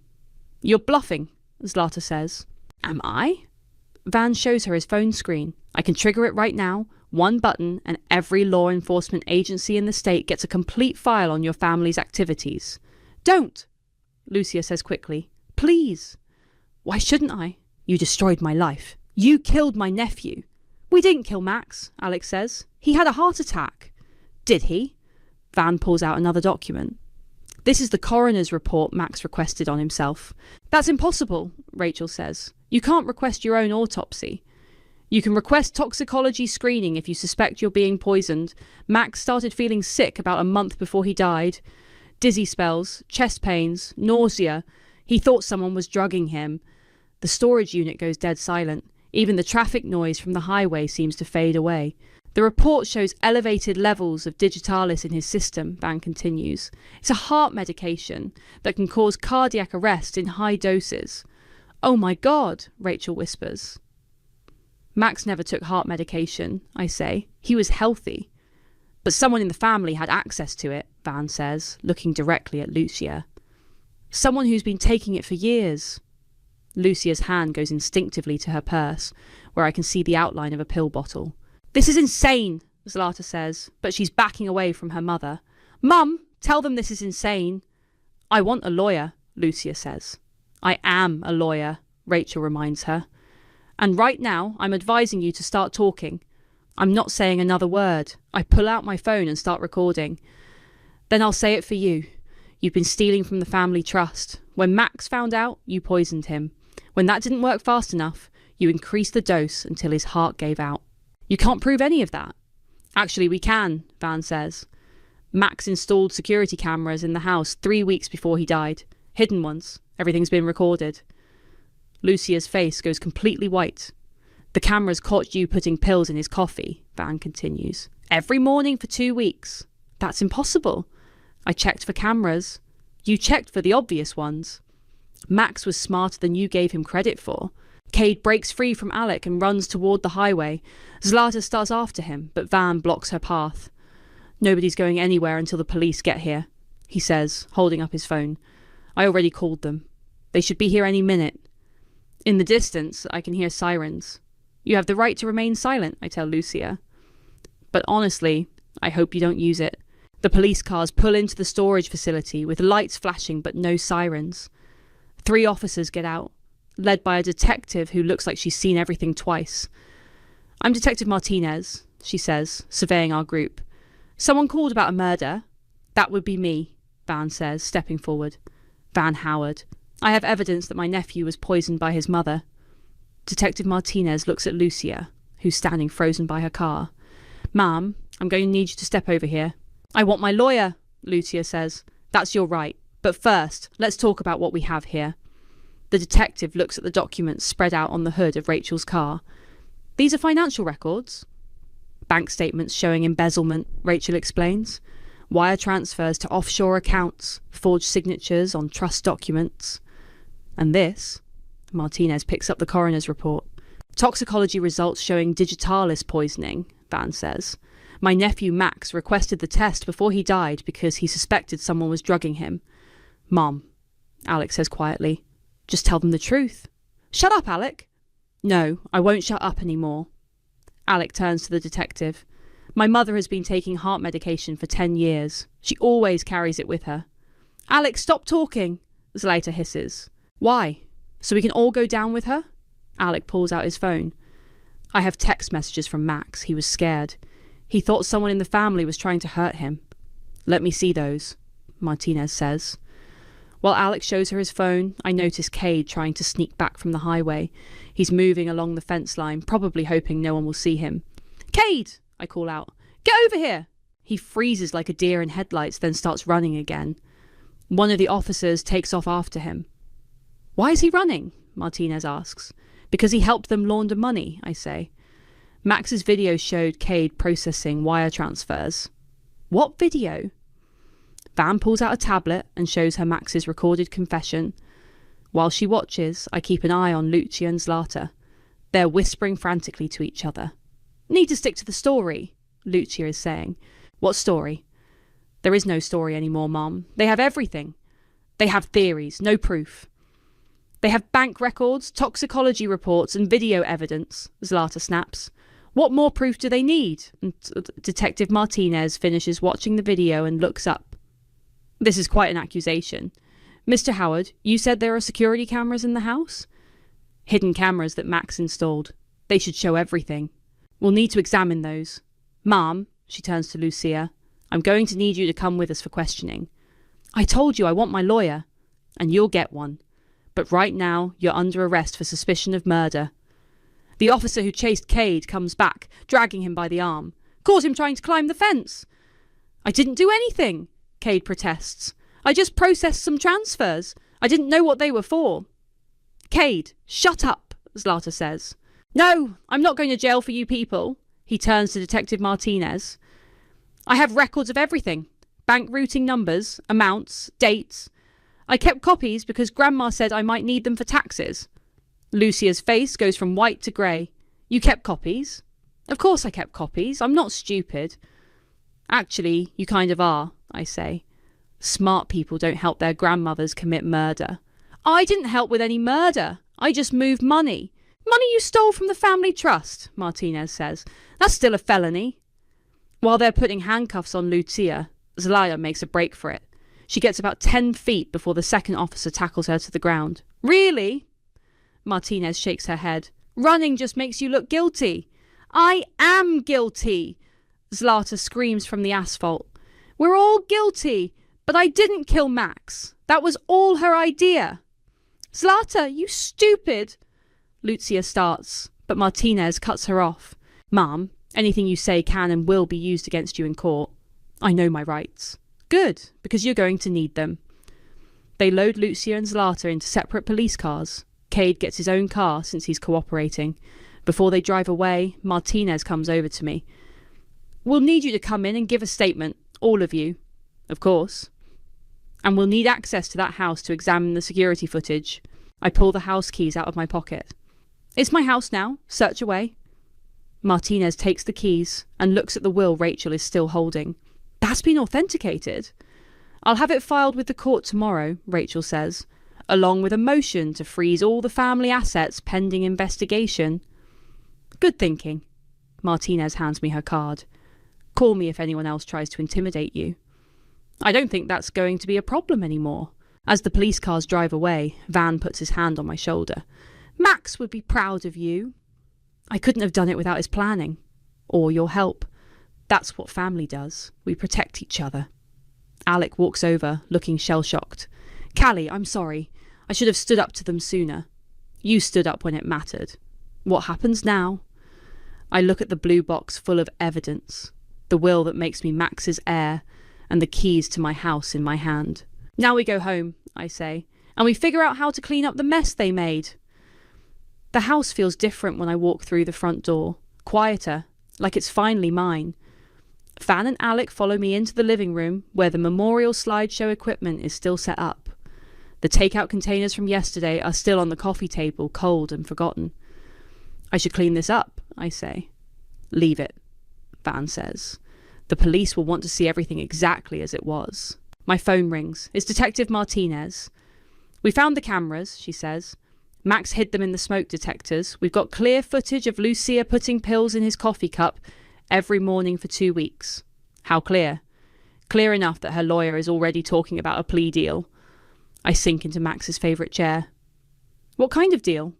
25 to life for second-degree murder. She'll probably take it rather than risk first degree. And Zlata. Accessory to murder, conspiracy, embezzlement. She's looking at 15 years minimum. What about Cade? He's cooperating fully. Turned over all his records, agreed to testify.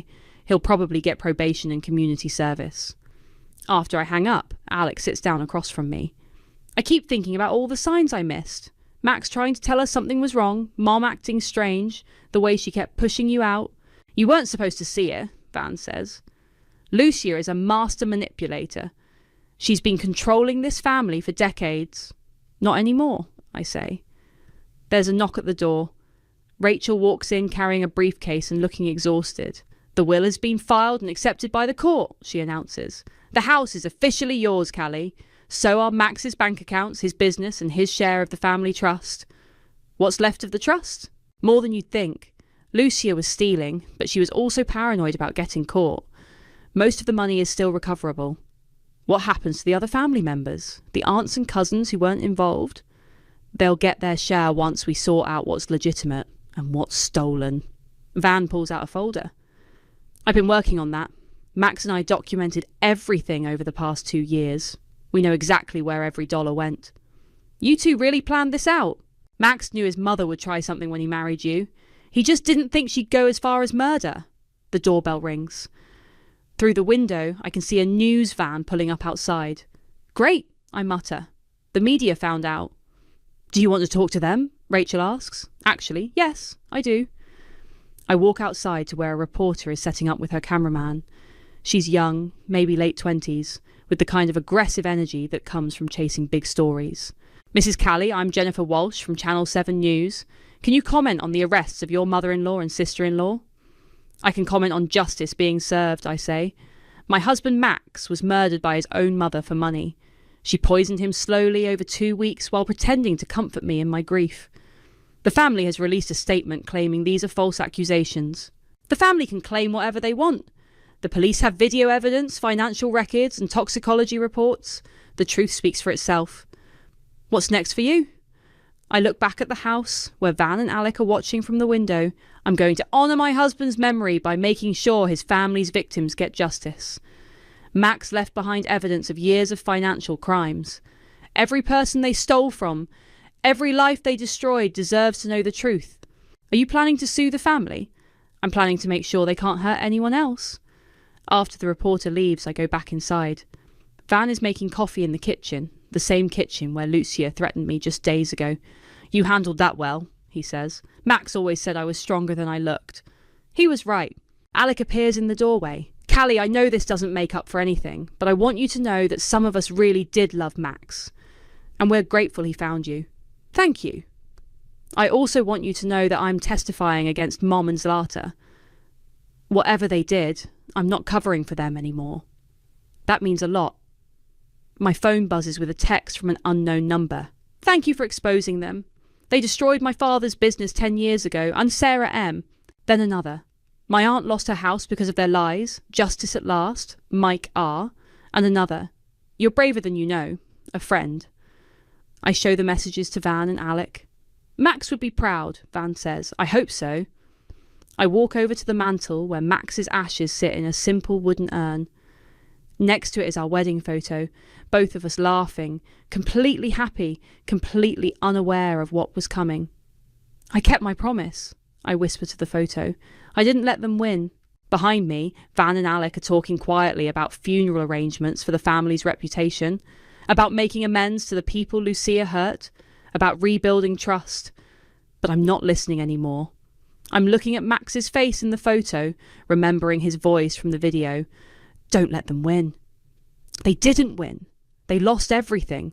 Their freedom, their money, their control, their secrets.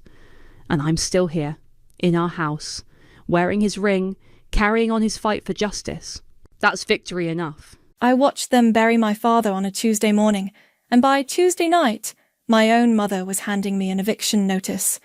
My name is Caitlin, and I should probably start by saying I'm not the victim in this story. Not anymore. The funeral was everything Dad would have hated. Overpriced flowers, a casket that cost more than most people's cars, and my mother Maggie holding court like she was accepting condolences for a beloved husband, instead of the man she'd barely spoken to in his final months. My sister April stood beside her in a black dress that probably cost more than I'd spent on groceries in 6 months, dabbing at dry eyes with a tissue. "Caitlin, "Honey, come stand with the family," Aunt Ava called out, waving me over from where I'd been lingering near the back. April's husband, Carter, shot me a look that might have been sympathetic if I didn't know better. "Yeah, Caitlin, you should be up front." I walked over, but the space they made for me felt like an afterthought, a gap just wide enough for one person, positioned so the photographer would have to work to get me in the shot. "Thank you all for coming," Maggie said to the crowd, her voice carrying that practiced grief she'd been perfecting since Dad's diagnosis. Manuel would be so touched to see how many lives he impacted. I bit my tongue.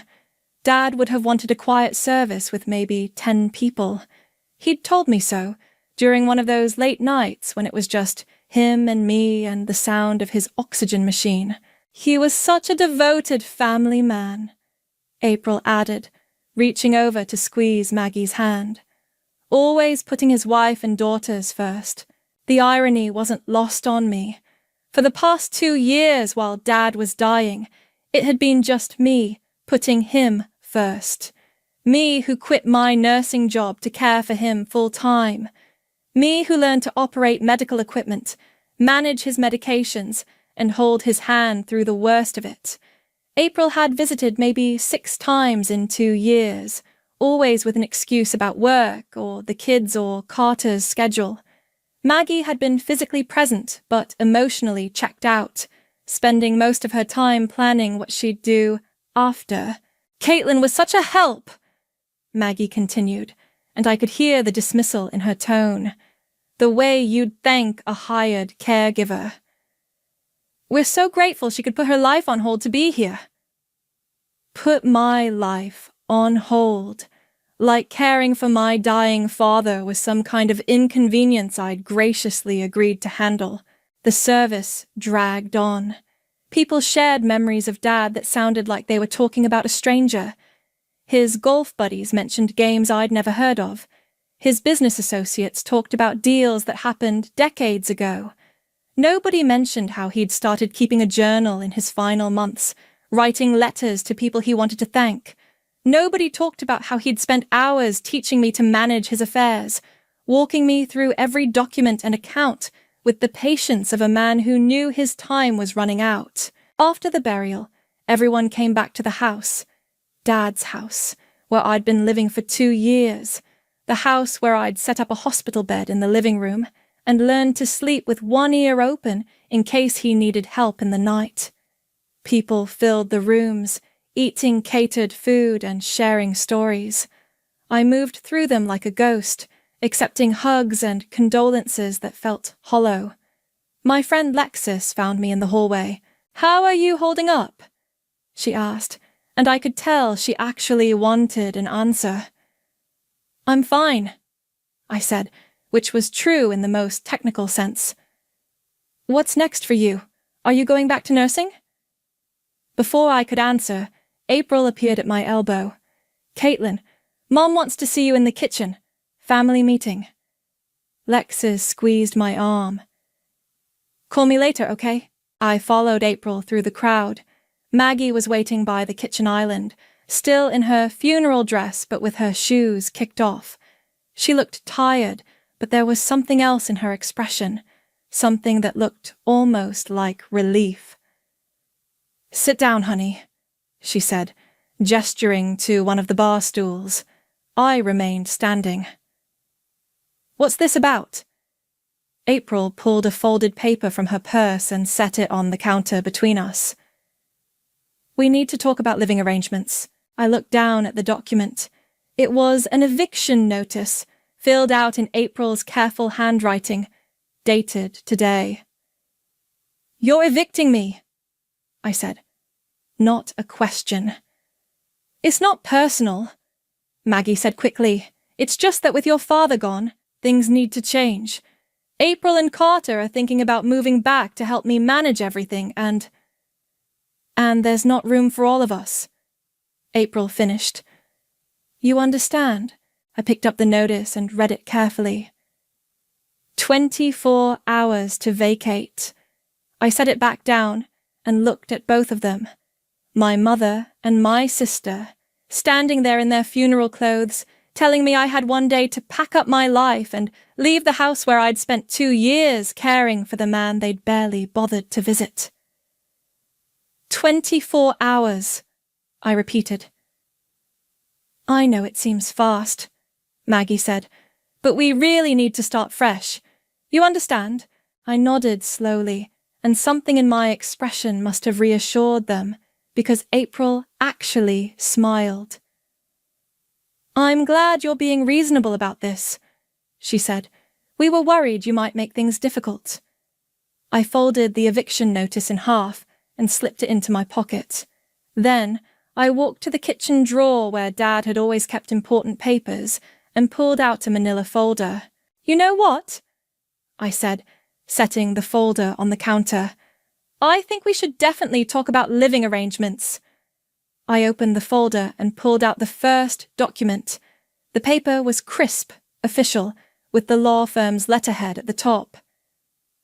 What's that? April asked, but her voice had changed, less confident. Dad's will, I said, unfolding it carefully. The real one, updated 3 months ago. Maggie stepped closer. That's impossible. We have his will. Roland gave us copies. You have copies of his old will, I corrected. This is the revision he made after he realized what you two were planning. April's face went pale. What are you talking about? I cleared my throat and began reading aloud. I, Manuel Valdez, being of sound mind and body, do hereby revoke all previous wills and testaments. I looked up at them. Should I continue? Caitlin, stop playing games, Maggie snapped. Your father wouldn't.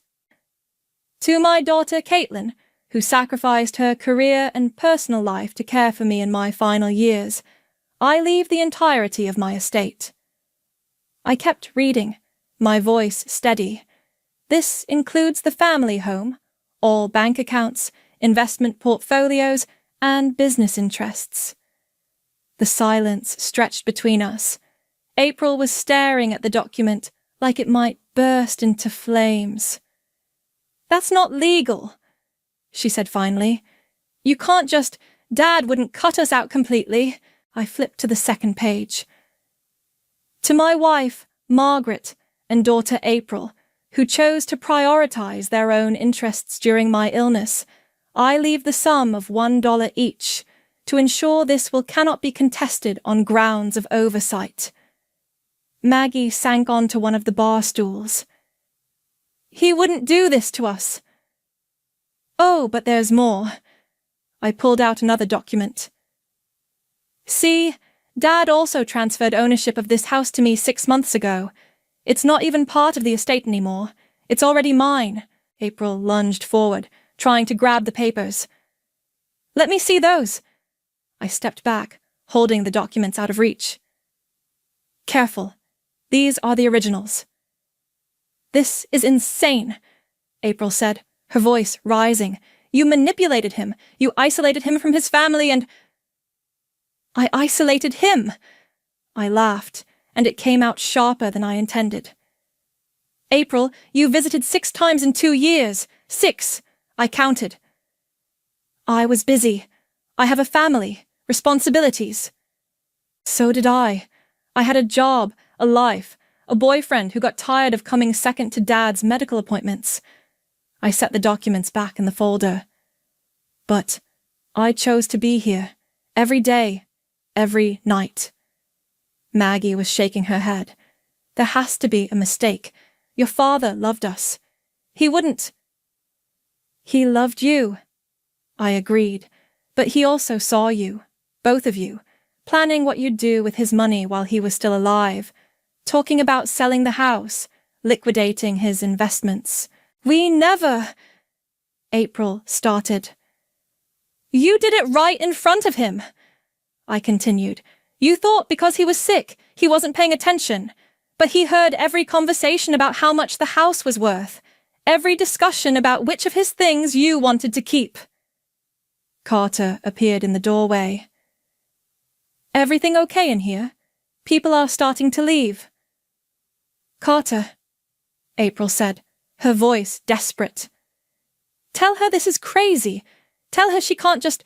Actually, I said, pulling out my phone, I should probably call Roland. He's expecting to hear from me today. Wait, Maggie said quickly. Let's talk about this. We're family.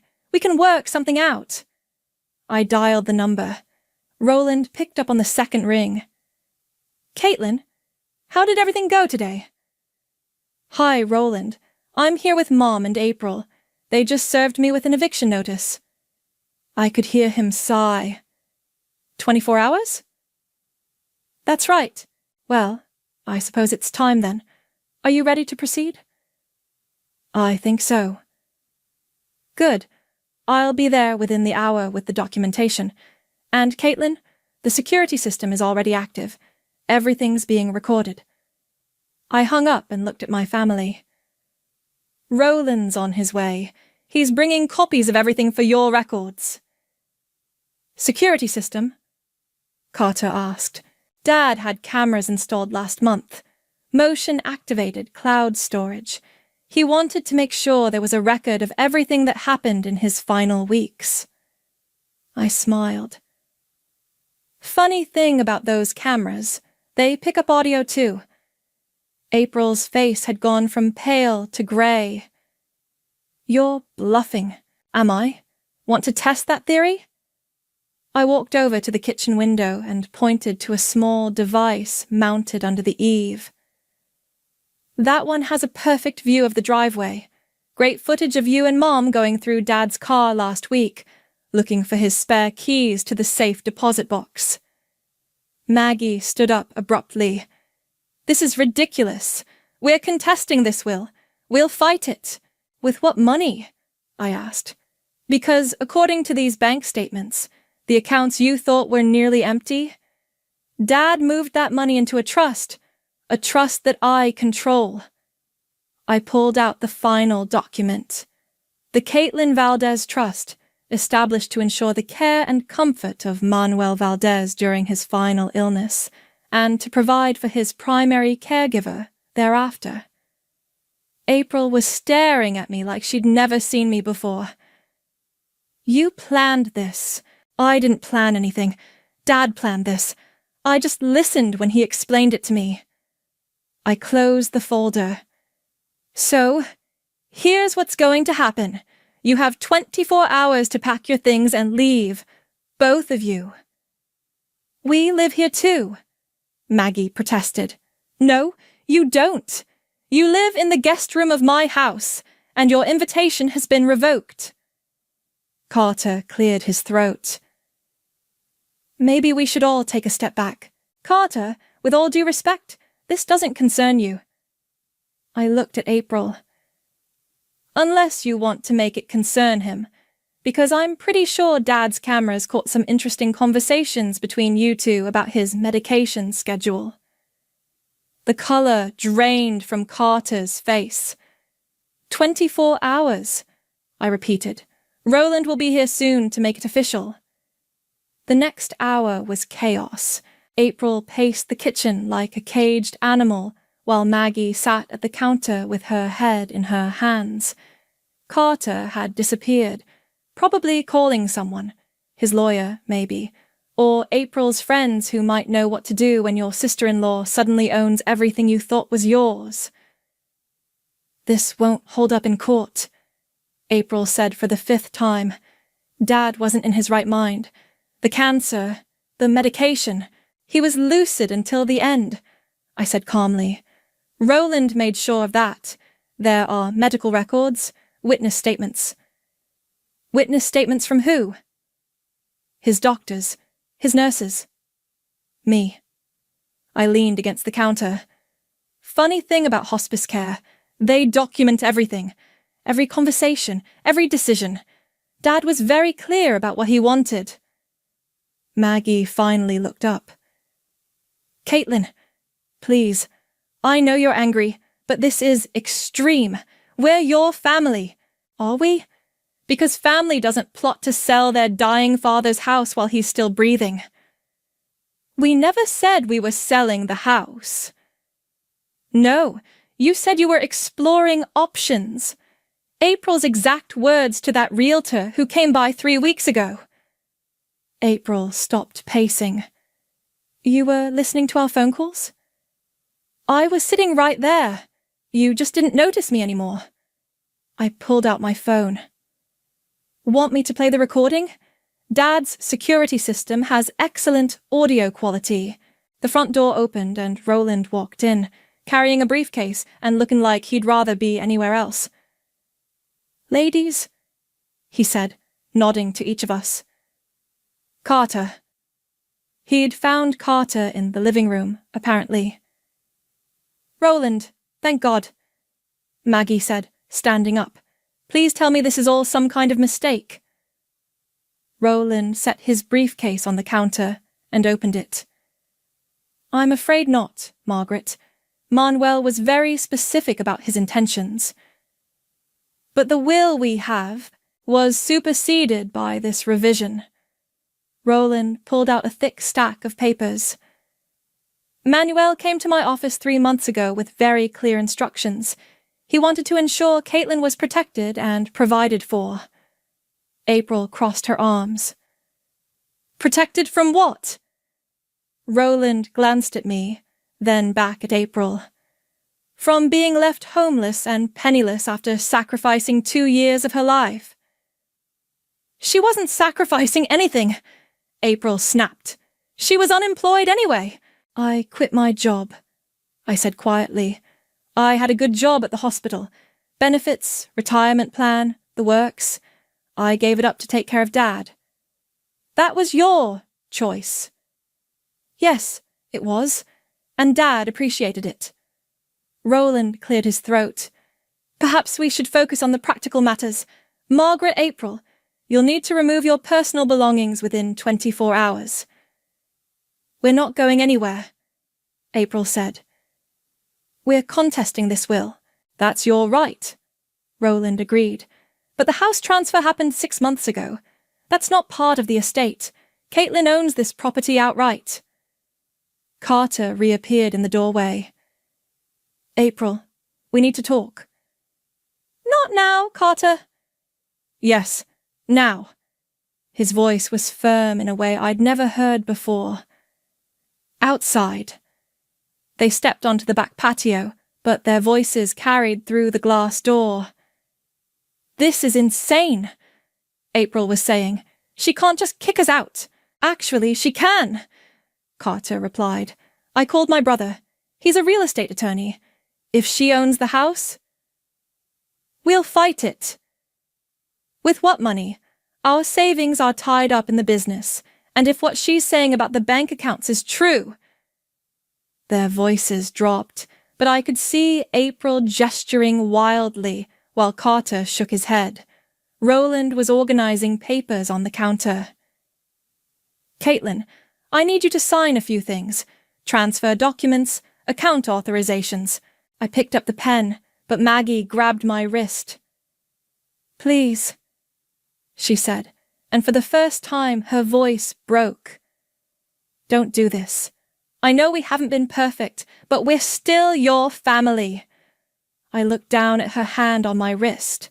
Her nails were perfectly manicured, her wedding ring sparkling under the kitchen lights, the same hands that had gone through Dad's desk drawers while he slept, looking for financial documents. You're right, I said softly. We are family. That's what makes this so heartbreaking. I gently pulled my wrist free and signed the first document. April and Carter came back inside, just as I was finishing the paperwork. April's eyes were red, but her jaw was set with determination. Fine, she said. We'll pack tonight, but this isn't over. I know, I replied. Roland closed his briefcase. I'll file these first thing tomorrow morning. Caitlin, call me if you need anything. After he left, the house felt different. Smaller, somehow, with all of us standing there knowing everything had changed. I need boxes, Maggie said finally. There are some in the garage, I offered. She nodded and walked away without looking at me. April lingered in the kitchen. You know what's funny? Dad always said you were too soft, too trusting. She smiled, but it wasn't pleasant. Guess he was wrong about that. She followed Maggie toward the stairs, leaving me alone in the kitchen where it all started. My phone buzzed. A text from an unknown number. We need to talk. Tomorrow. C. Carter. What could he possibly want to discuss that couldn't be said in front of April? I deleted the message and went to make sure the security cameras were working properly. Something told me I was going to need them. I woke up to the sound of drawers slamming upstairs. It was barely 6 a.m., but Maggie and April were already packing. Or destroying things. Hard to tell the difference from down here. My phone had been buzzing all night. Missed calls from numbers I didn't recognize. Text messages from relatives I hadn't heard from in years. Word was spreading fast. The first message I opened was from my cousin Lisa. OMG. Is it true you inherited everything? April is posting on Facebook that you stole Dad's money. I scrolled through April's social media. She'd been busy, post after post about family betrayal and elder abuse, and how some people take advantage of sick relatives. The comments were brutal, half the people defending her, half calling her out for never visiting Dad. My phone rang. Lexus. Girl, what the hell is happening? My mom just called me asking if you really kicked your family out of their house. It's my house now, I said, walking to the kitchen to make coffee. And yes, they have to leave. Caitlin, this is crazy. I know you're hurt, but... But what? I should let them walk all over me like they did Dad? I'm not saying that.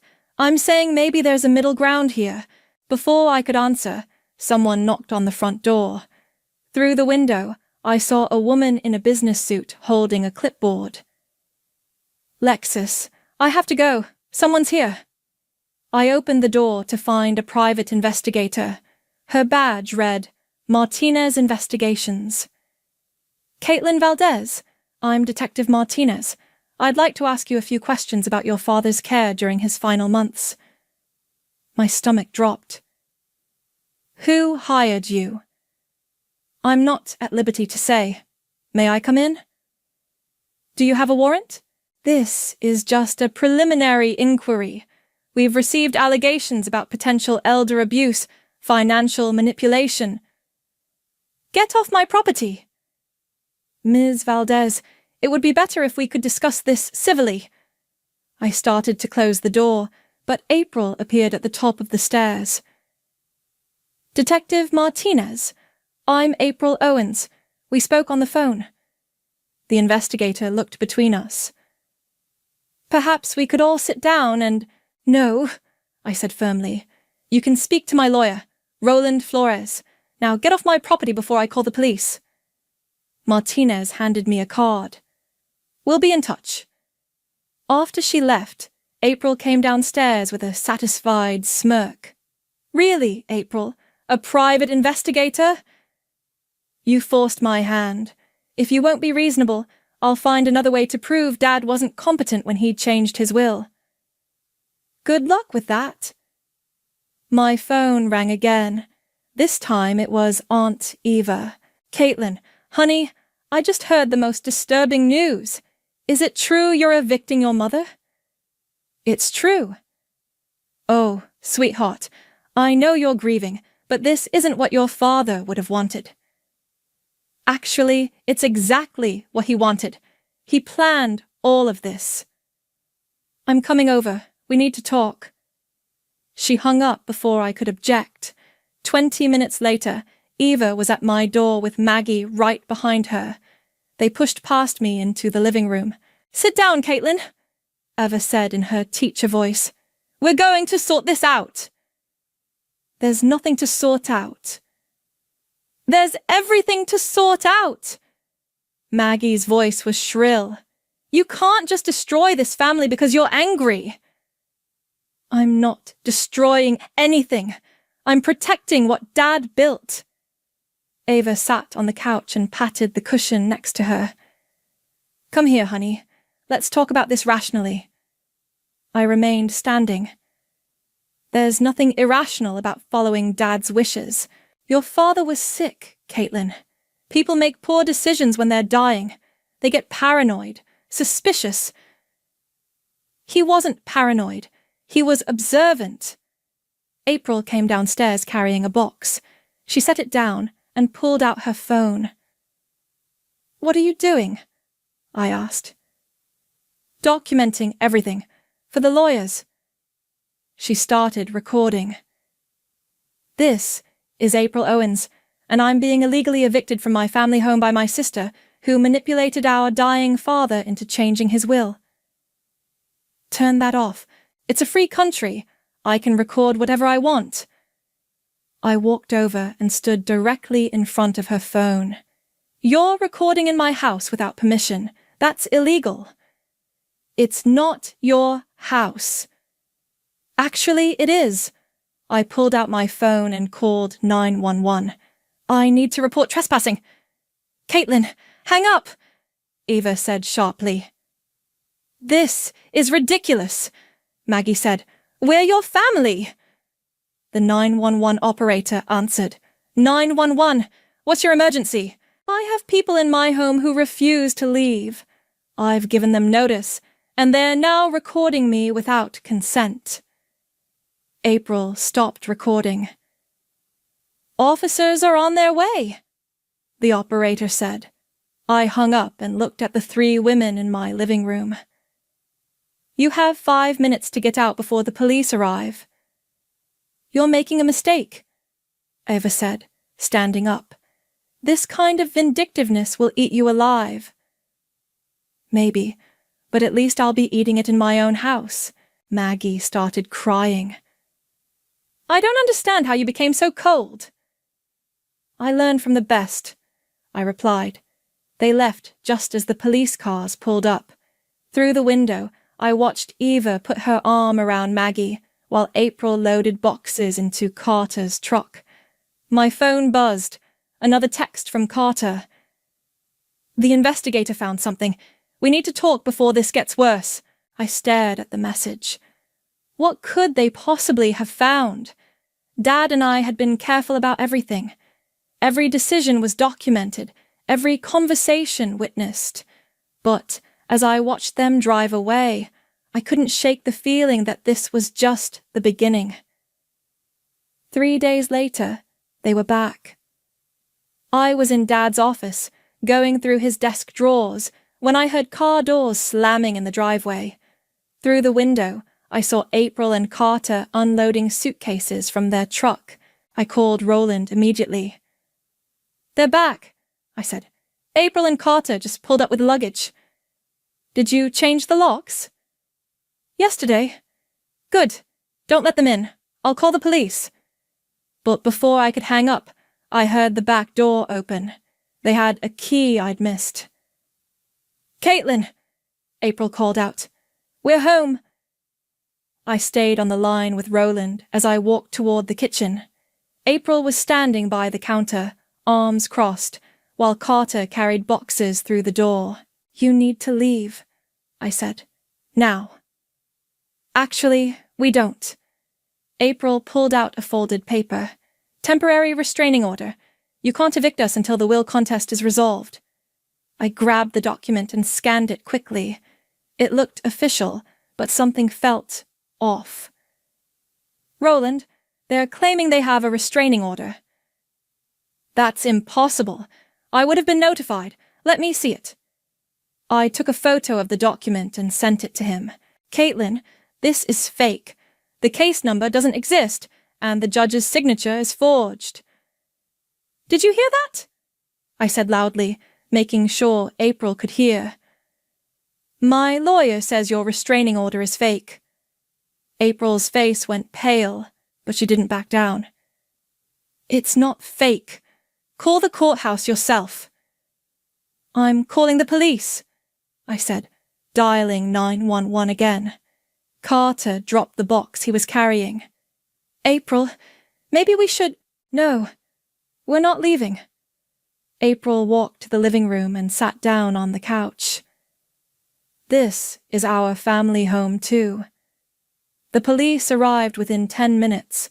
Officer Rodriguez, the same cop who'd responded 3 days ago, looked tired when he saw us all standing in the kitchen. "Ms. Valdez, what's the situation?" "They broke into my house with a fake restraining order." April jumped up. "It's not fake! Show him the document!"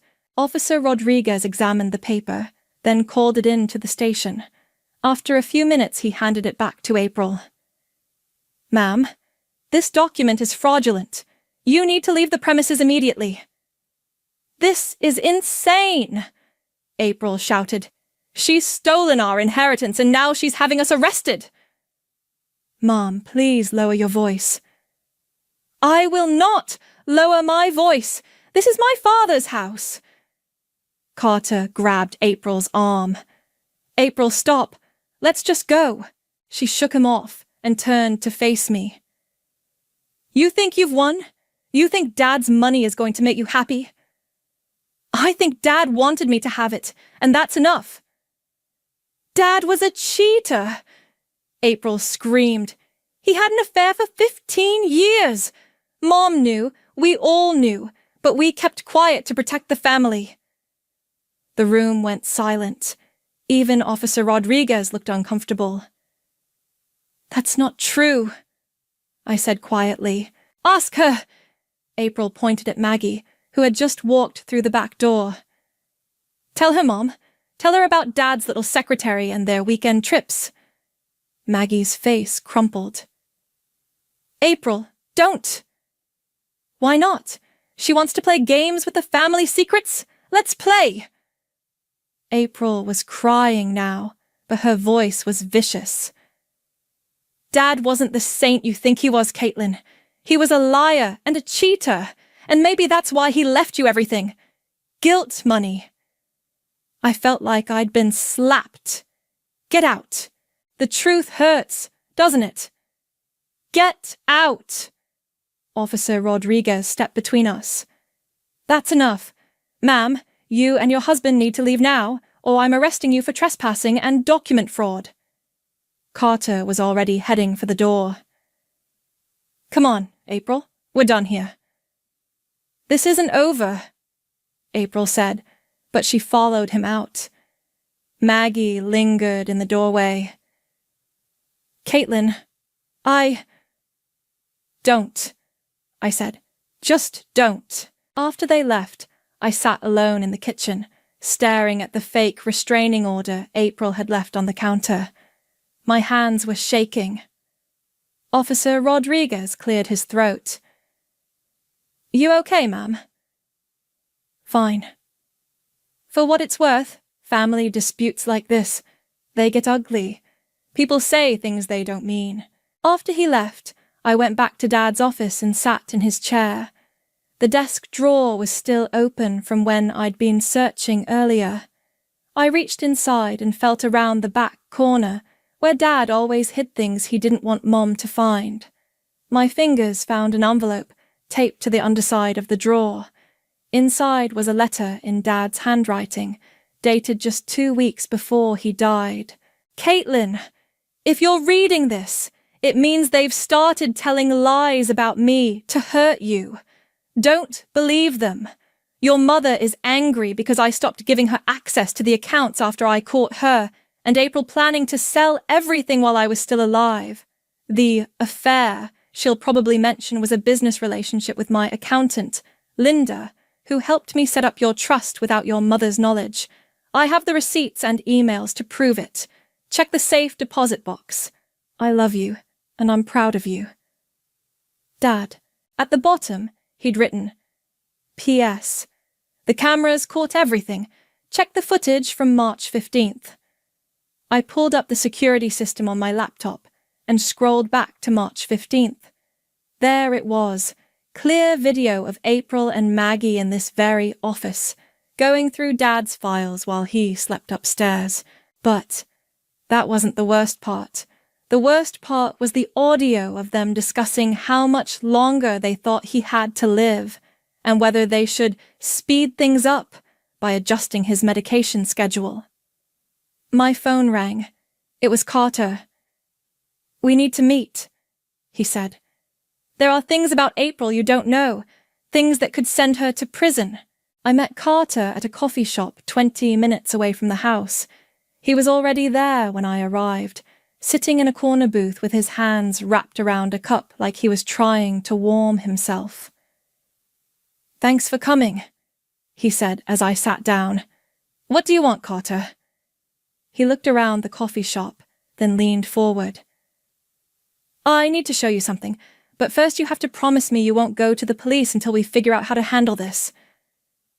"I'm not promising you anything." He pulled out his phone and set it on the table between us.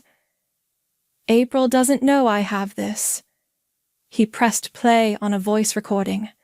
April's voice filled the space between us, tinny through the phone speaker. "The medication schedule is perfect. If we just adjust the timing a little, make sure he gets confused about when he took his last dose." Another voice, Maggie's, responded. "Are you sure? What if someone notices? Who's going to notice? Caitlin's exhausted. She's not paying attention to every little detail. And if he accidentally takes too much of his pain medication..." I felt sick. "Turn it off." Carter stopped the recording. "There's more. Hours of it." "When did you record this?" "I didn't. April did.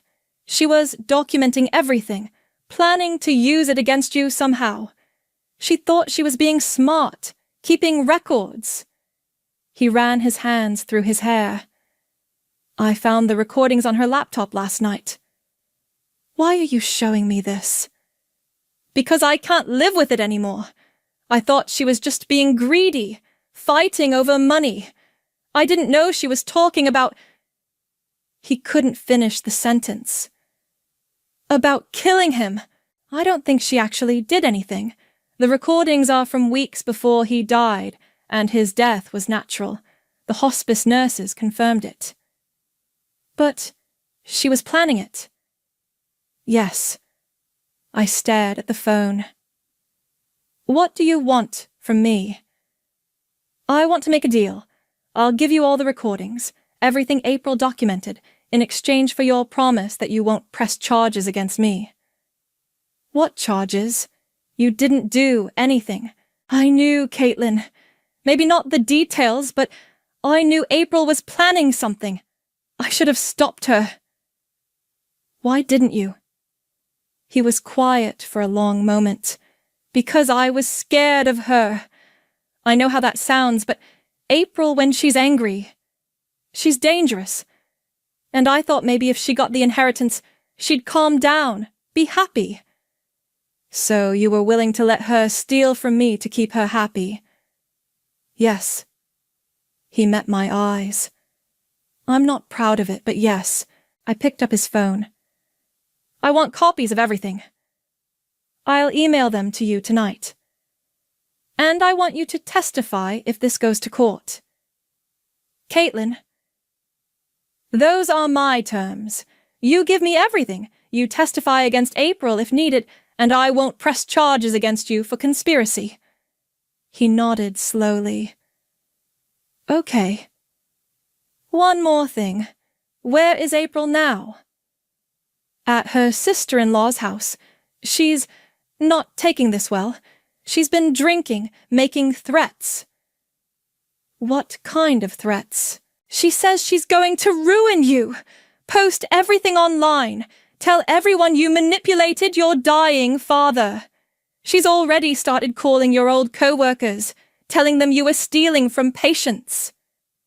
My blood ran cold. "What?" "She found out where you used to work and called the hospital.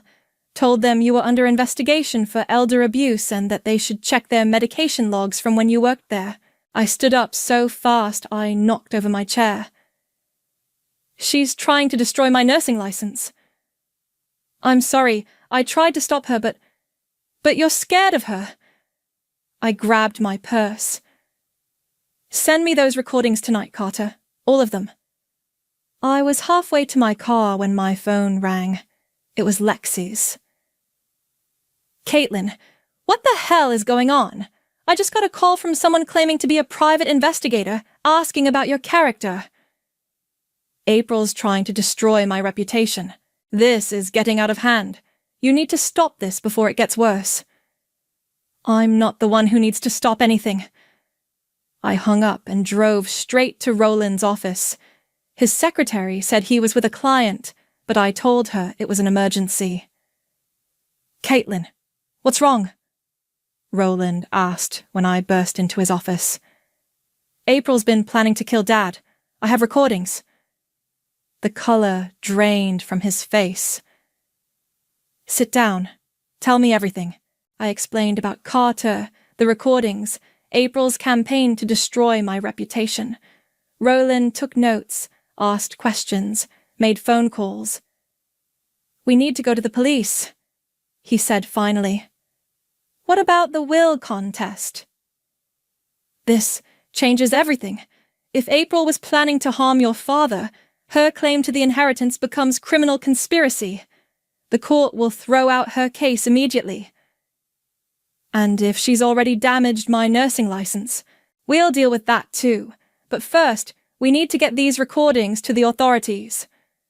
My phone buzzed. A text from an unknown number. You think you're so smart? Wait until everyone knows what you really are. A. I showed Roland the message. She's escalating, he said grimly. We need to move fast. As if on cue, my phone rang. The caller ID showed my old hospital. Ms. Valdez, this is Human Resources at Memorial Hospital. We need to discuss some serious allegations that have been made against you. I'll call you back, I told the HR representative, and hung up. Roland was already on his phone with the police. Yes, we have recordings of conspiracy to commit murder. No, the victim is deceased, but the conspiracy occurred. We'll be there within the hour. While he finished his call, I opened my laptop and checked my email. Carter had sent the files, dozens of audio recordings, screenshots of text messages, and what looked like financial documents. The first recording I opened made my stomach turn. It was April and Maggie discussing Dad's medication schedule in detail, calculating how much morphine would be too much without being obviously suspicious. Roland, you need to hear this. He listened to 30 seconds before stopping the playback. Jesus Christ! How long has this been going on? According to the timestamps, they started planning this 2 months before Dad died. My phone rang again. The hospital. Ms. Valdez, I'm going to need you to come in today. We've received some very serious allegations about patient care during your employment here. What kind of allegations?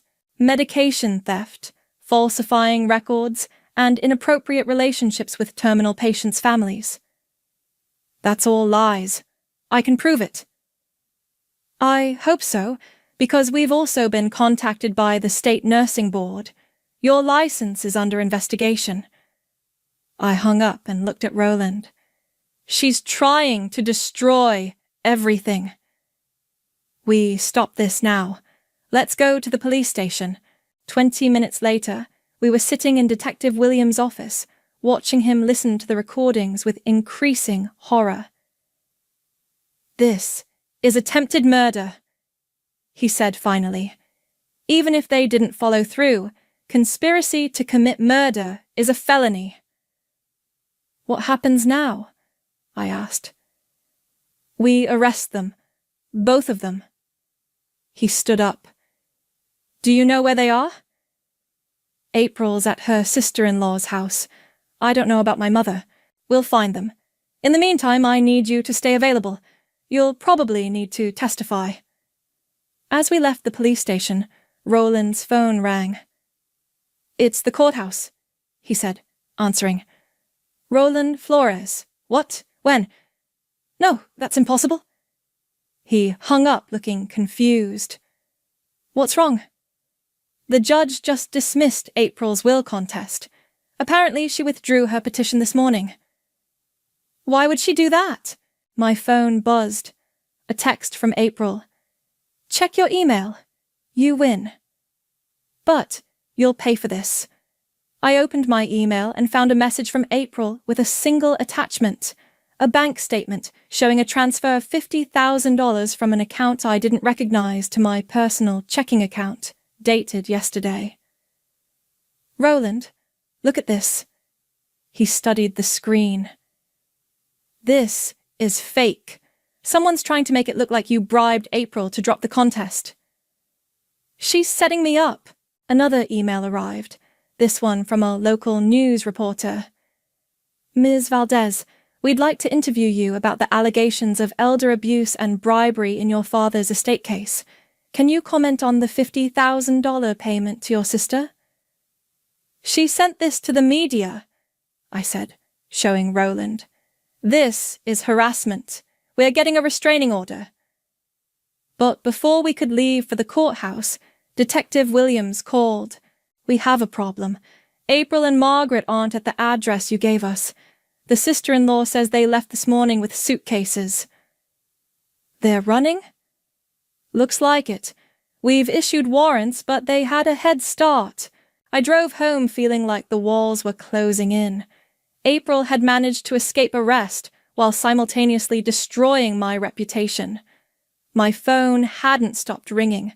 Reporters, former colleagues, people I hadn't spoken to in years, all wanting to know about the family inheritance scandal. When I pulled into my driveway, there was a news van parked across the street. I parked in the garage and went inside through the back door, but they must have seen me because someone started pounding on the front door immediately. "Ms. Valdez, Channel 7 News. We'd like to get your side of the story." I closed all the blinds and turned off the lights, but they didn't leave. Through the window, I could see the reporter doing a live broadcast from my front yard. My phone rang.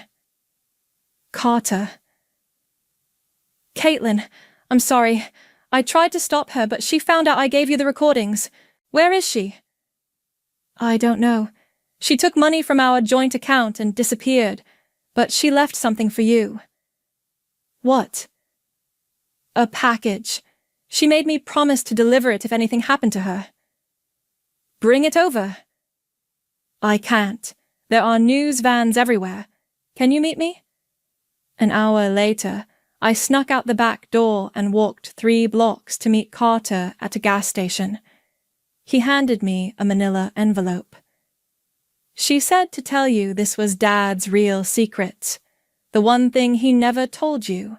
Inside the envelope was a birth certificate. My birth certificate. But the father's name wasn't Manuel Valdez. It was someone named David Morrison. At the bottom, April had written a note. Dad wasn't your real father. He knew it, Mom knew it, and now everyone else will too. Enjoy your inheritance, sister." I stared at the document, my hands shaking. "Is this real?" Carter nodded miserably. "She had it DNA tested. She's been planning this for months."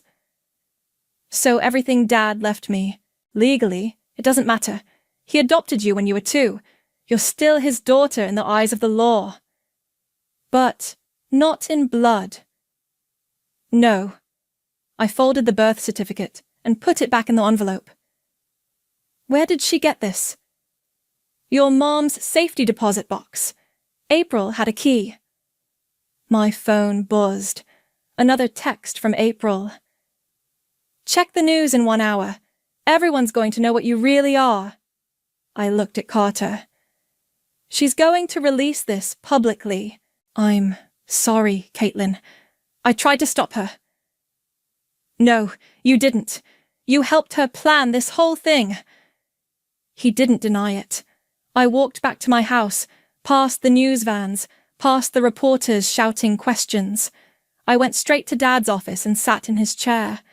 In 1 hour, the whole world would know that I wasn't really Manuel Valdez's daughter, that everything I'd inherited, everything I'd fought for, was built on a lie.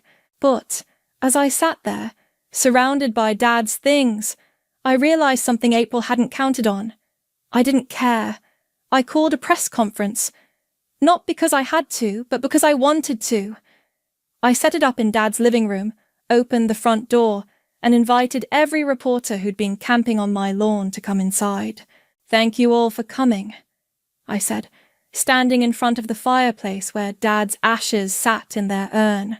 "I understand there are questions about my family situation, so let's clear everything up." The reporters crowded into the room with their cameras and microphones. I could see neighbors gathering on the sidewalk outside. First, yes, it's true that my biological father is not Manuel Valdez. I learned this information yesterday, at the same time you did. I held up the birth certificate. My sister April discovered this and chose to make it public as revenge for losing our father's inheritance. A reporter raised her hand. "Do you feel your inheritance is illegitimate?" "No. Manuel Valdez adopted me when I was 2 years old. He raised me, loved me, and chose to leave me his estate. Biology doesn't change that. What about the allegations of elder abuse?" "I have recordings that prove my sister and mother were planning to overdose my father with his pain medication to speed up his death. These recordings have been turned over to police." I nodded to Detective Williams, who was standing in the back of the room. "Warrants have been issued for their arrest." The room erupted with questions, but I held up my hand. "There's more. The private investigator my sister hired, the fake restraining order, the attempts to destroy my nursing license, all of this is documented. My sister has been running a campaign of harassment and fraud." My phone rang. I looked at the caller ID and smiled. "Excuse me," I said to the reporters. "I need to take this call." It was Roland. "Caitlin, they found them. April and Margaret were arrested at the airport trying to board a flight to Mexico. Thank you," I said loudly enough for the microphones to pick up. "That was my lawyer. My sister and mother have just been arrested." The reporters started shouting questions again, but I wasn't done. "I want to read something," I said, pulling out Dad's letter. "This is from my father, written 2 weeks before he died." I read the entire letter aloud, including his explanation about the fake affair and his pride in me. When I finished, the room was quiet. My father knew his wife and daughter were planning to steal from him. He knew they were discussing ways to kill him, and he protected me the only way he could, by making sure I inherited everything they were trying to take. A reporter from Channel 7 stepped forward. "What do you say to people who think this whole situation is about greed? I say they're right. It is about greed. My sister's greed. My mother's greed." I looked directly into the camera. "I gave up 2 years of my life to care for a dying man. I lost my job, my savings, my relationship. I did it because I loved him, not because I expected anything in return." "But you did get something in return," another reporter said. "A substantial inheritance." "Yes, I did, and I'm keeping it." I smiled. Every penny. The press conference lasted another hour. When the last reporter left, I sat alone in the living room, looking at the chaos they'd left behind.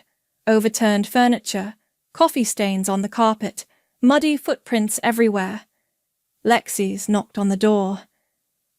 "Can I come in?"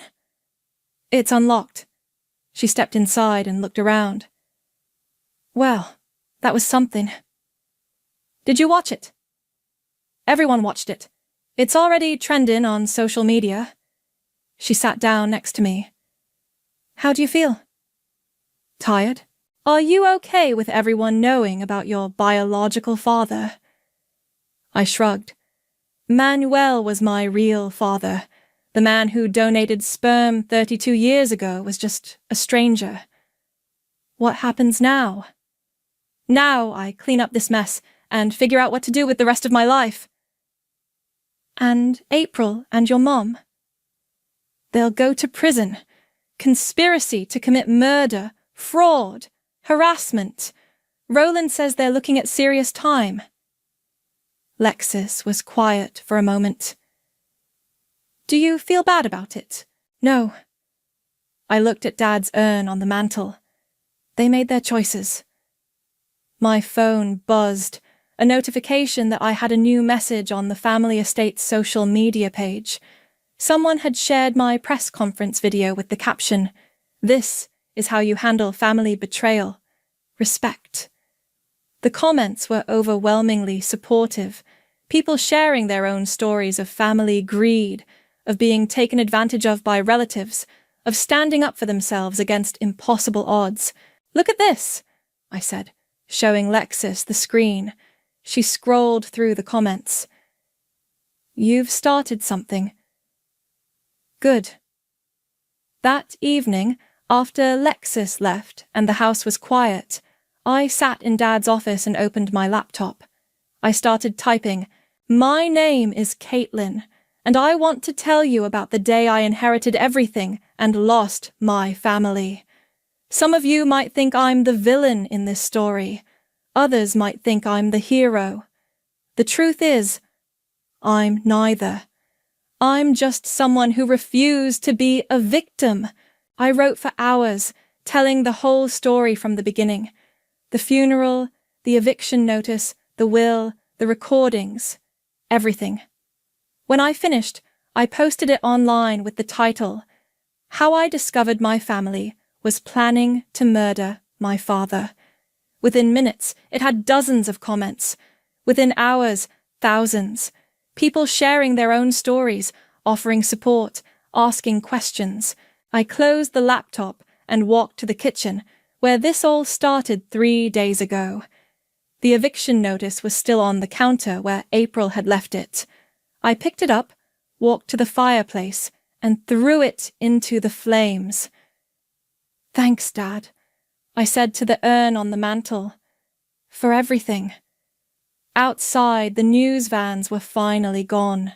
The house was mine, the money was mine, and the truth was out there for everyone to see. I'd won, but as I stood there in the quiet house, surrounded by everything I'd fought for, I realized something April had been right about after all. Victory was lonely, and I was okay with that. I found the mortgage notices stuffed behind my mother's jewellery box like dirty secrets, 3 months overdue. Final notice stamped in angry red ink across the top. My name is Autumn, and I've been cleaning up my family's messes for as long as I can remember. But this was different. "Autumn, honey, could you grab the good china from the top shelf?" Mom called from the kitchen, her voice carrying that familiar tone that meant I was about to do something she could easily do herself. I slipped the notices into my purse and headed downstairs. The house buzzed with pre-party energy. Their 50th anniversary celebration was tomorrow, and naturally I was handling everything. The catering, the decorations, the guest list, even the flowers, because God forbid Gemma chip a nail arranging roses. "There you are." Mum smiled that practice smile she reserved for when she needed something. "Could you also check on the ice situation, and maybe call the caterer one more time? You know how unreliable people can be." Already done, twice. I reached for the china, noting how she didn't even offer to help. "Ice is handled," caterer confirmed, and I picked up Dad's suit from the cleaners. "What would we do without you?" She patted my arm absently, already moving on to fuss with the centerpieces I'd arranged an hour ago. The front door slammed, followed by the distinctive click of expensive heels on hardwood. Gemma was home. "Mom, you'll never guess what happened." My sister burst into the dining room like a small, perfectly groomed tornado. At 29, she still moved through the world, expecting it to rearrange itself for her convenience. Grant surprised me with the most amazing spa day, and then we went shopping and... Slow down, sweetheart. Mum's entire face transformed, lighting up in a way that never happened when I walked into a room. "Tell me everything." I continued setting the table while Gemma launched into a detailed account of her day. Massage, facial, lunch at some trendy place downtown, shopping for a dress she absolutely had to have for tomorrow's party. It was only $800, and it's perfect. Grant said I looked like a goddess. She spun around, showing off shopping bags. "Oh, and I might need to borrow some jewellery, something sparkly." "Of course, darling, whatever you need." Mom was practically glowing. "Autumn, could you help Gemma pick something out later?" "Sure." I folded napkins with mechanical precision. "How's Grant paying for all this? Last I heard, he was between jobs." Gemma's smile faltered for just a second. "He's got some things lined up, big opportunities." "I'm sure he does." "Girls." Dad appeared in the doorway, loosening his tie. At 62, he still carried himself like the successful businessman he used to be, before a series of questionable investments and an inability to say no to his youngest daughter started eating away at everything he'd built. "How are my beautiful daughters?" Gemma launched herself at him for a hug.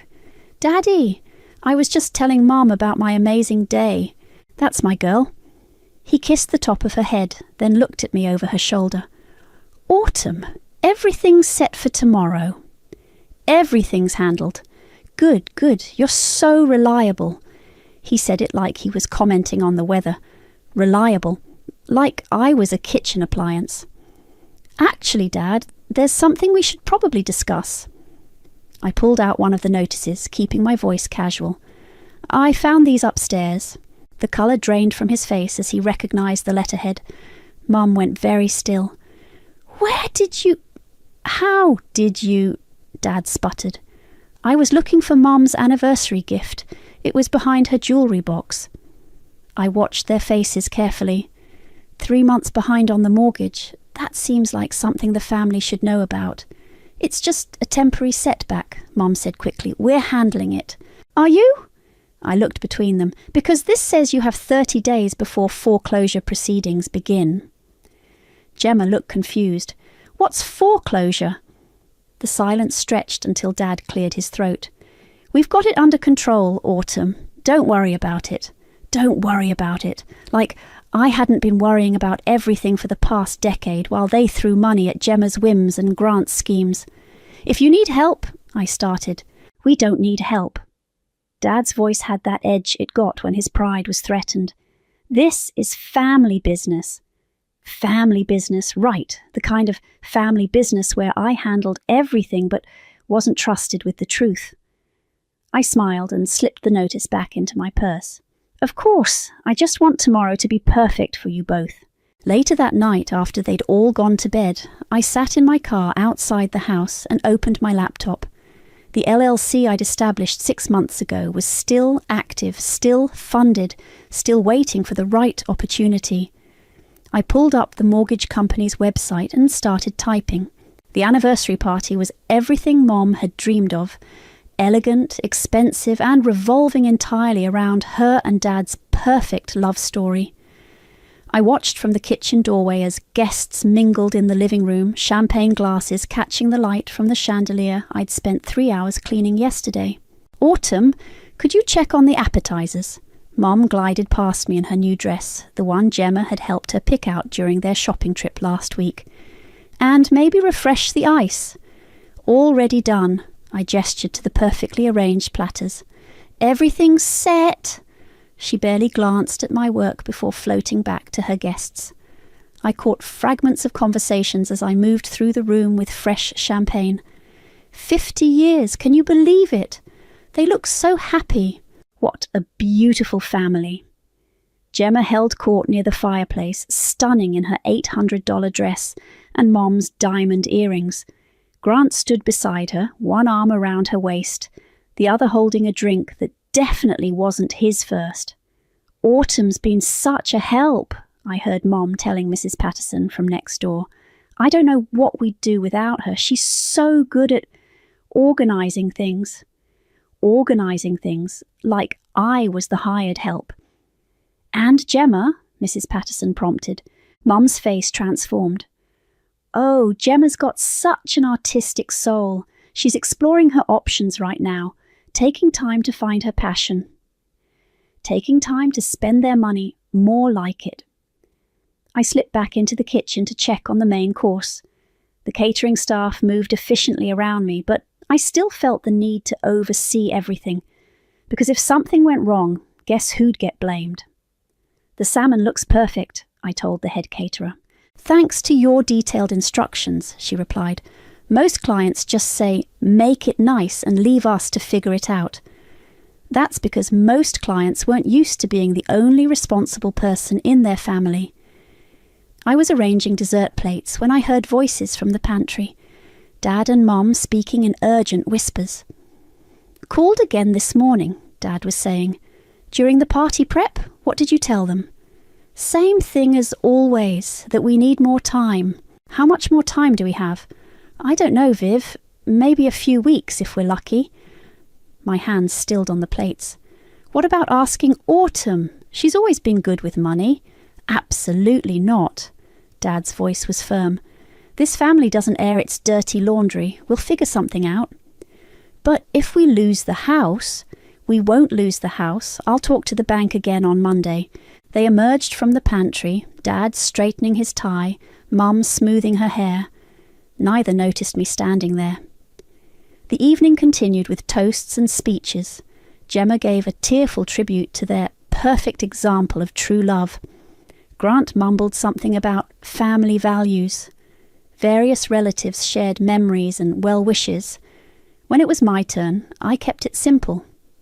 To Mom and Dad, thank you for teaching me the importance of taking care of family. The applause was polite but distracted. Everyone was already looking forward to cake.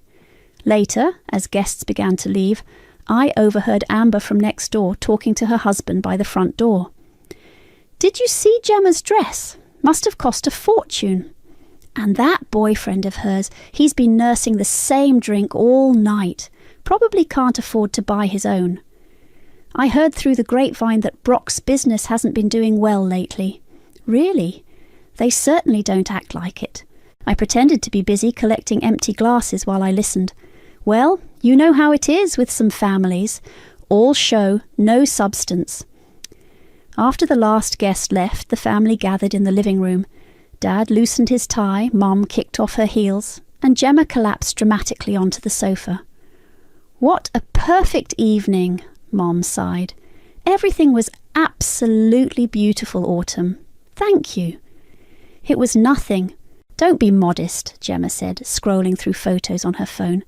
"You're like our personal event planner. Oh, look at this one of me and Grant. We look amazing." She held up her phone, showing a selfie of them by the fireplace. Grant's arm was around her, both of them smiling like they didn't have a care in the world. "You two make such a beautiful couple," Mom cooed. "We're thinking about taking a trip to Europe next month," Gemma announced. "Grant found this amazing deal." Dad's smile tightened almost imperceptibly. "That sounds expensive." "Oh, it's not that bad. Besides, you only live once, right?" I gathered the last of the glasses and headed to the kitchen. Through the window, I could see Amber still standing in her driveway, phone pressed to her ear, probably sharing tonight's gossip with whoever would listen. Back in the living room, my family continued planning Gemma's European adventure, their voices bright with the kind of optimism that comes from never having to face consequences. I pulled out my phone and opened my email. The message I'd been waiting for sat at the top of my inbox subject line, "Mortgage transfer complete." I smiled and deleted it. 3 days after the anniversary party, I sat across from Hazel at our usual coffee shop, watching her face change as I told her about the mortgage transfer. You did what? She set down her latte so hard it sloshed onto the table. I bought their debt. It's perfectly legal. Legal doesn't mean right, Autumn. Hazel grabbed napkins, dabbing at the spill with sharp, angry movements. This is your family we're talking about. Is it? I stirred my coffee slowly, because family doesn't usually treat each other like unpaid servants. Tell me you're not serious about this. I pulled out my phone and showed her the documentation. Dead serious. Hazel stared at the screen, then at me. How long have you been planning this? Remember when Gemma crashed her car last year, the one Dad bought her for her birthday? The BMW? She totaled it 3 weeks later. Drunk driving, but Daddy's lawyer made it disappear. I took a sip of coffee. Dad came to me that night, asking if I could help out with the insurance deductible, $5,000. You gave it to him. I gave it to him, just like I gave the money for Gemma's credit card debt the year before, and her security deposit when she got evicted, and Grant's business loan that we all knew he'd never pay back. Hazel was quiet for a long moment. So, this is about money? This is about 28 years of being invisible unless they needed something. My phone buzzed. A text from Mom. Could you pick up groceries for Sunday dinner? Gemma's bringing Grant and we want to make a good impression. I showed Hazel the message. See? Not would you mind, or if you have time. Just an assumption that I'll drop everything. So don't do it. I tried that once. Remember my college graduation? Hazel winced. She remembered. I asked them to come. Just once, I wanted them to see me accomplish something. But Gemma had a gallery opening that same weekend, some amateur art show where she sold exactly 0 paintings. They chose the art show. They chose Gemma, like they always do. I typed back a simple no and put my phone away. You know what Mom said when I called to tell them I'd graduated summa cum laude? That's nice, honey. Did you remember to send Gemma flowers for her show? Autumn? I'm 32 years old, Hazel. I have a successful business, my own house, money in the bank, and they still see me as the backup plan. My phone buzzed again. Mom, what do you mean no? It's just groceries. Then another text. Gemma's really excited about this dinner. Don't ruin it for her. I showed Hazel both messages. Jesus, she muttered. Want to hear something funny? Last month, Gemma told her friends that I was lucky to have such a simple life. No pressure, no expectations, just coasting along. She said that. Grant posted it on social media, a video of her talking about how some people are just meant to be in supporting roles. I laughed, but it came out bitter. Supporting roles in my own family. Hazel reached across the table and grabbed my hand. This isn't you, Autumn. You're not vindictive. Maybe I should be. What happens when they find out? They'll find out when I want them to find out. My phone rang. Dad's name on the screen. Don't answer it, Hazel said. I answered it. Autumn, your mother says you can't pick up groceries for Sunday dinner. That's right. Is everything okay? You sound different. I'm fine, Dad, just busy. Too busy to help your family. The question hung in the air. How many times had I heard those exact words? Yes, I said finally. Too busy. Silence on the other end. Well, I suppose we'll figure something out. I'm sure you will. After I hung up, Hazel stared at me. You're really doing this. I'm really doing this. What's the end game here? You evict them and then what? Then they learn what consequences feel like. And you? What do you get out of this? I thought about that for a moment. Peace. Later that evening, I drove past Gemma's apartment complex. Her car was in the parking lot. The new one Dad had co-signed for last month. Through her window I could see her and Grant celebrating something, champagne glasses raised. My phone buzzed with a notification from her Instagram story. A photo of the champagne with the caption, "Everything always works out for me. Karma loves me." I screenshotted it and saved it to my phone. Then I called my lawyer. "Emery, it's Autumn. I need to move forward with that property matter we discussed." Are you sure about this? I've never been more sure of anything in my life. Sunday dinner happened without me, but Monday morning brought the fallout. Dad called at 7 a.m. We need to talk. Family meeting. Tonight. I'm working tonight. Cancel it. This is important. The line went dead before I could respond. I showed up at 6, finding them all gathered in the living room like some twisted intervention. Mum perched on the edge of the sofa, Gemma curled up in Dad's chair, Grant sprawled on the love seat like he owned the place. "There she is," Gemma said without looking up from her phone. "The grocery strike continues, I see." "Sit down, Autumn." Dad's voice had that boardroom authority he used when he wanted to intimidate people. "We need to discuss your recent behaviour." "My behaviour?" "The attitude, the refusal to help. Your mother and I are concerned." I remained standing. "Concerned about what?" "About you forgetting your place in this family," Mum said, her voice sharp. "We've always been able to count on you." "To do what, exactly?" "To be supportive," Dad said. "To help when we need it." "Like now," Gemma added, finally looking up. "We have a situation." "Here it comes." Dad cleared his throat. "Gemma needs a new car. The lease on her current one is up, and the buyout is more than we anticipated." "How much more?" $15,000, Mom said quickly. "But the new car she wants is perfect for her. Reliable, safe, expensive," I finished. "It's a BMW," Gemma said defensively. "I can't drive around in some economy car. I have an image to maintain." Grant nodded sagely. "Image is everything in her line of work." "What line of work?" I asked. "Last I checked, you were exploring your options." Gemma's eyes flashed. "I'm building my brand. Social media influencing is a real career." "With what, 300 followers?" "It's about quality, not quantity," Grant said. "Gemma's engagement rates are incredible." I looked at him. "And what's your contribution to this brand-building empire?" "I'm her manager," he said, puffing up slightly. "I handle the business side." "Right. So you need $15,000 for a car buyout, plus whatever the new BMW costs. What's that? Another $40,000. $55,000, Dad said quietly. $70,000 total for a car. "It's an investment," Gemma said, "in my future." "And you want me to co-sign the loan?" "You have the best credit," Mom said, "and the most stable income. Plus you don't have any real expenses," Gemma added. "No kids, no husband, just yourself."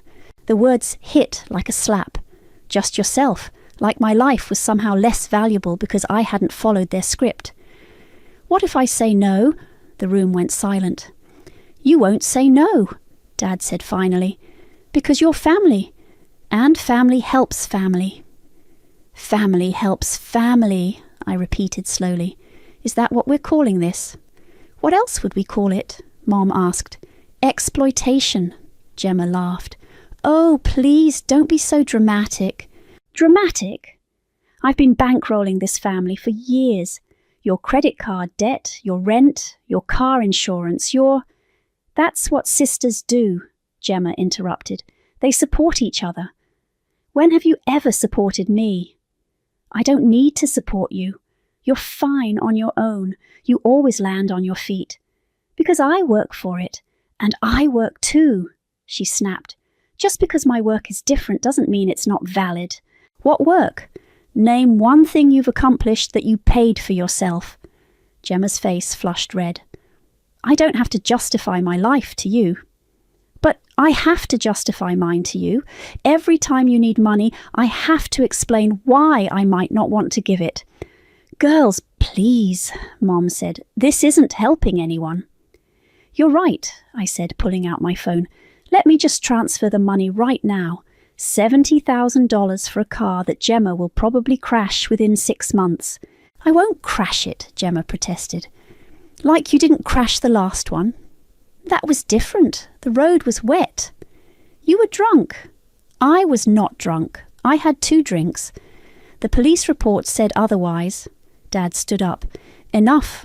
Autumn, are you going to help your sister or not? I looked around the room, at Mom, who'd never once asked about my dreams or goals, at Dad, who saw me as a walking ATM, at Grant, who contributed nothing but felt entitled to everything, at Gemma, who'd just dismissed my entire existence as unimportant. "No," I said. "No." Gemma's voice went up an octave. "No, I'm not co-signing anything. I'm not giving you money. I'm done." "You can't be serious," Mom said. "Dead serious." Gemma jumped up from the chair. "Fine, be selfish. But don't come crying to us when you need something." "When have I ever needed anything from you?"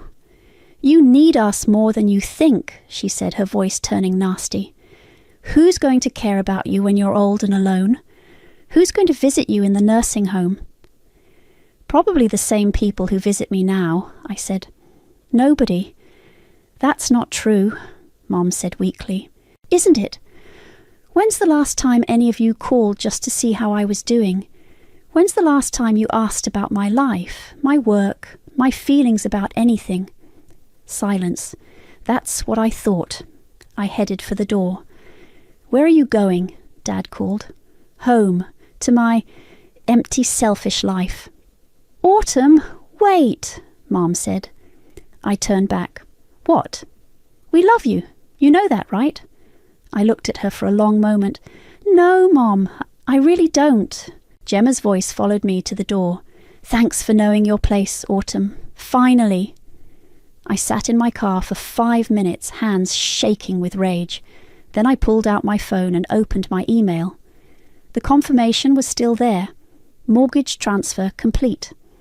I forwarded it to my lawyer with a simple message. Proceed with eviction notice, 30 days. Then I drove home and poured myself a very large glass of wine. Emery's office smelled like leather and expensive coffee.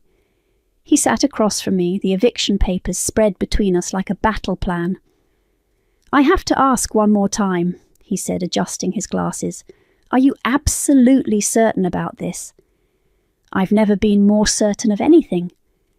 "Because once we serve these papers, there's no taking it back. Your relationship with your family will be permanently altered." I picked up the documents, scanning the legal language that would change everything. "My relationship with my family was altered a long time ago. I'm just making it official." 30 days is the minimum required notice in this state," Emery continued. "But you could give them more time. 60 days, 90 days. 30 days is what they gave me my entire life. 30 days to figure out how to pay for Gemma's latest crisis. 30 days to find money for Dad's bad investments. 30 days to clean up whatever mess they'd made." Emery sighed and pulled out his pen. "Where do you want the papers served?" "The house, tomorrow morning. Make sure they're all there." "How can you be sure they'll all be there?" I smiled. "Because I'm hosting a family brunch, to apologise for my behaviour the other night." "Jesus, Autumn." "What? I can't help it if they're predictable." After I left Emery's office, I stopped by the grocery store. If I was going to do this, I might as well do it right. Eggs Benedict, fresh fruit, mimosas, all of Gemma's favourites. My phone rang as I was selecting oranges. "Autumn," Mum's voice was cautious, "I got your text about brunch tomorrow." I thought it would be nice, a chance to talk things through properly. "That's wonderful, honey. I'm so glad you're being reasonable about this." "Reasonable, right. Will everyone be there?" "Of course, Gemma's so excited. She said she knew you'd come around." "I'm sure she did. Should we bring anything?" "Just yourselves. I've got everything covered." After I hung up, I continued shopping, adding items to my cart with methodical precision. Everything had to be perfect. That evening, Hazel called. "Please tell me you're not going through with this. I'm making eggs Benedict tomorrow. Want the recipe?" "Autumn, I'm serious. This is going to destroy your family." "My family destroyed itself. I'm just documenting it." "What about forgiveness? What about being the bigger person?" I paused in my meal prep. I tried being the bigger person for 32 years. It got me a front row seat to my own exploitation. But this is so calculated, so cold. You know what's cold? Gemma telling me I know my place. Mom asking who's going to visit me in the nursing home. Dad treating me like an ATM with legs. So you're going to make them homeless? I'm going to make them face consequences. There's a difference. Is there? I didn't answer that. The next morning I was up at 6 preparing everything. The table looked perfect. Mom's good china, fresh flowers, cloth napkins, like a magazine spread. At 9:30, Amber from next door knocked on my front door. Autumn, I hope you don't mind me asking, but I saw a man in a suit taking pictures of your parents' house earlier. Is everything okay? I'm sure it's nothing to worry about. It's just that he had official-looking papers, and you know how people talk. I really wouldn't know anything about that, Amber. She lingered on the doorstep. Well, if there's anything I can do to help, I'll keep that in mind. After she left, I checked my phone. A text from Emery. Papers served. They seemed surprised. At 10:15 my family arrived. Dad looked grim, Mom was pale, and Gemma clutched Grant's arm like he was a life preserver. What the hell is this about? Dad demanded before they were even through the door. Good morning to you too. Come in, sit down. Brunch is almost ready. Don't play games with us, Mom said, her voice shaking. We got papers this morning, eviction papers. Did you? How strange. Gemma stepped forward, her face twisted with rage. You bought our house. You bought our fucking house. Language, Gemma. Don't you dare lecture me about language. How could you do this to us? I gestured to the dining room. Why don't we sit down and discuss this like adults? Adults! Dad's voice was getting louder. Adults don't ambush their families with legal documents. Adults also don't spend 30 years treating their children like personal ATMs. But here we are. Grant, who'd been silent until now, finally spoke up. This is insane. You can't just kick people out of their own home. Actually, I can. It's my home now. We raised you in this house, Mom said, tears starting to fall. We gave you everything. You gave Gemma everything. You gave me chores. That's not true. Mom, stop. Please, we both know it's true. I walked to the kitchen and returned with the envelope I'd prepared. These are copies of every bank transfer, every loan I co-signed, every bill I paid for this family over the past 10 years. I spread the papers across the dining table, covering the perfect place settings. Gemma's credit cards, $43,000. Her car payments, $18,000. Rent and security deposits, $12,000. Grants, business loans, $25,000. You kept track. Gemma's voice was barely a whisper. I kept track. $115,000. Plus interest, that's about $140,000 in today's money. We never asked you to keep track, Dad said. You never asked me a lot of things, like whether I wanted to give up my savings for your mistakes, whether I minded being treated like hired help at family gatherings, whether I had dreams of my own. So, this is revenge? Mom asked. This is consequences. Grant's phone started ringing. He looked at the screen and stepped away to answer it. Yeah? What? No, that can't be right. His voice got higher. What do you mean the account is frozen?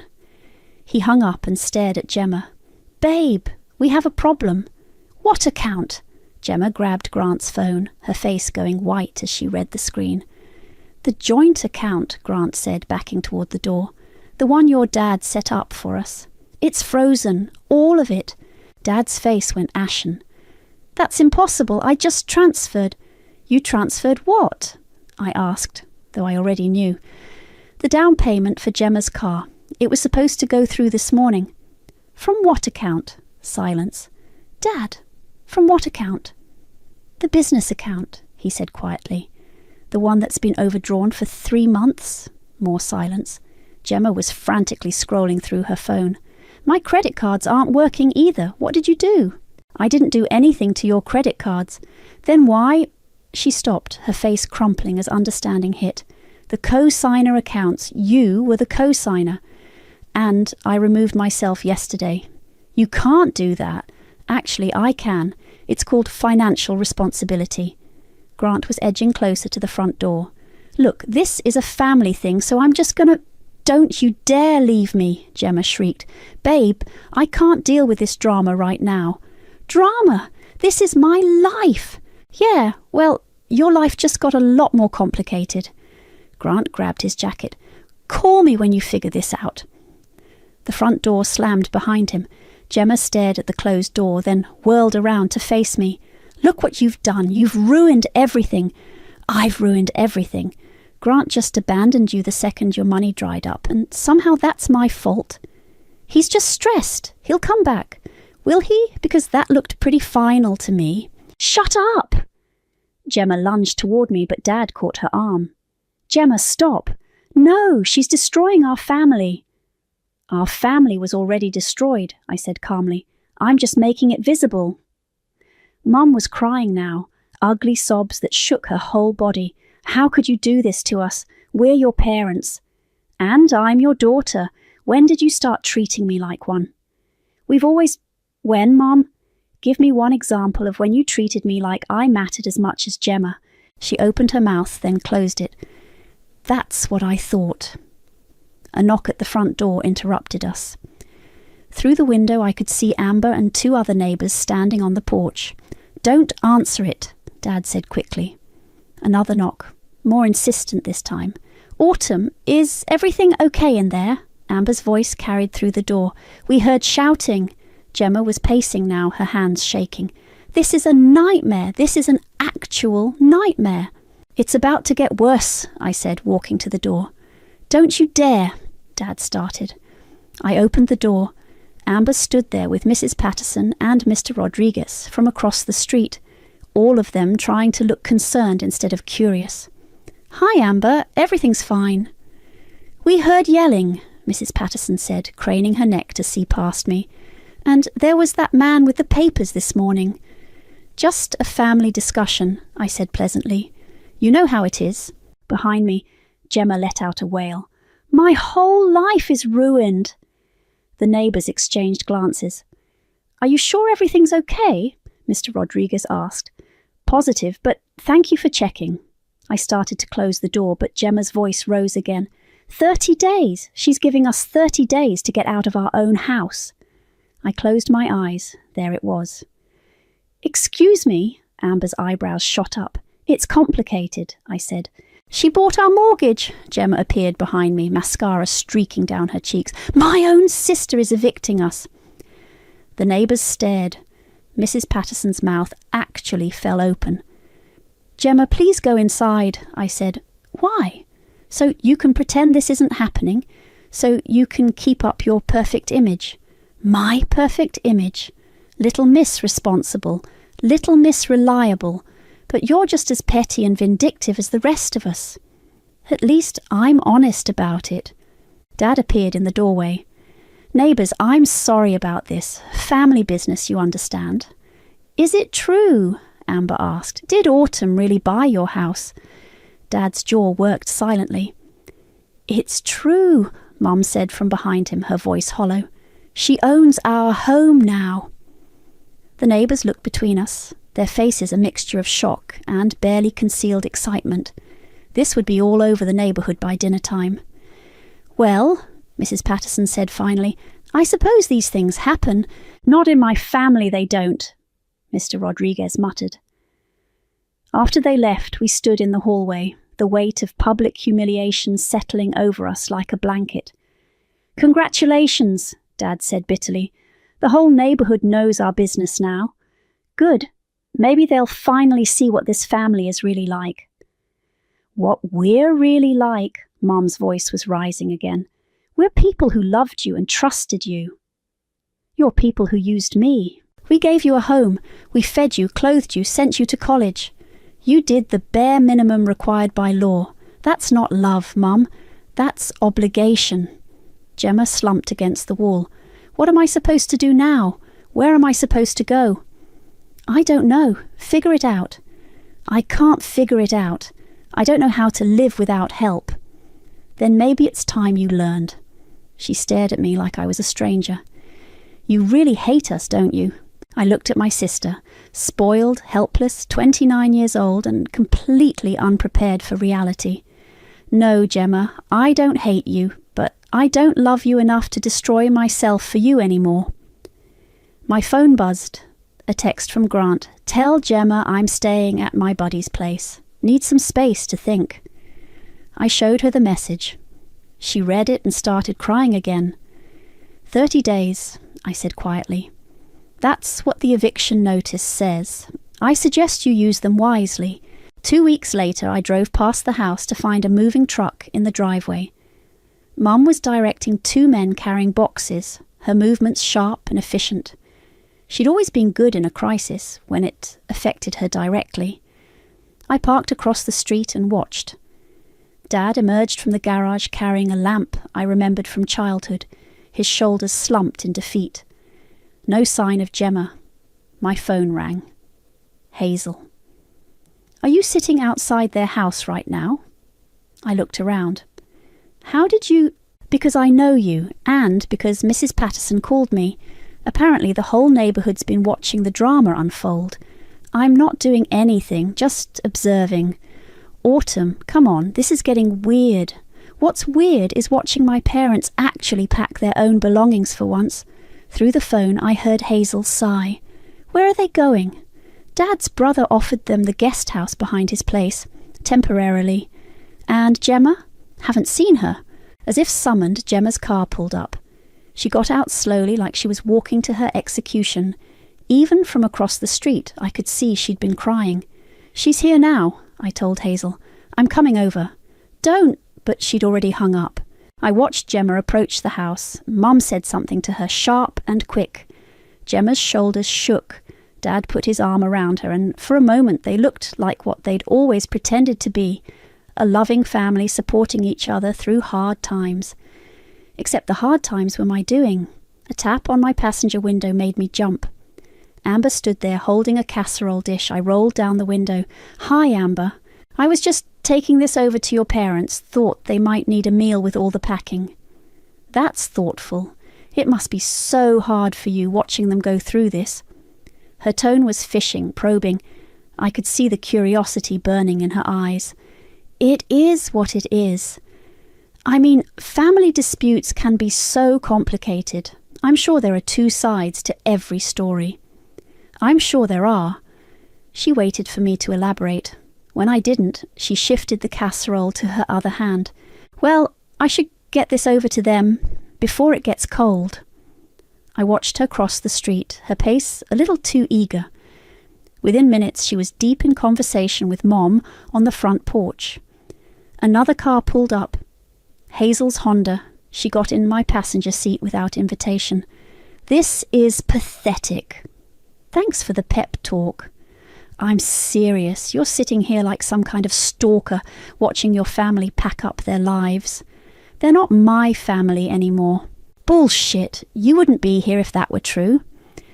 Across the street, Gemma came out of the house carrying a small suitcase. She looked around the neighbourhood like she was seeing it for the last time, then got back in her car. Where's she going? Hazel asked. I don't know. Gemma's car pulled away from the curb. As it passed us, she looked directly at me through the windshield. Her face was blank, empty. No anger, no tears, just nothing. Jesus, Hazel whispered. My phone buzzed. A text from an unknown number. This is Gemma, new phone. Grant's gone for good. Staying with a friend until I figure things out. Hope you're happy. I showed Hazel the message. Are you happy? I stared at the text. I don't know. What did you think would happen? I thought they'd learn. I thought they'd finally understand what their actions cost. And instead they're broken. Dad came out of the house carrying a box of photo albums. He stumbled slightly on the front steps, and one of the albums fell open, pictures scattering across the walkway. Mum rushed to help him gather them up.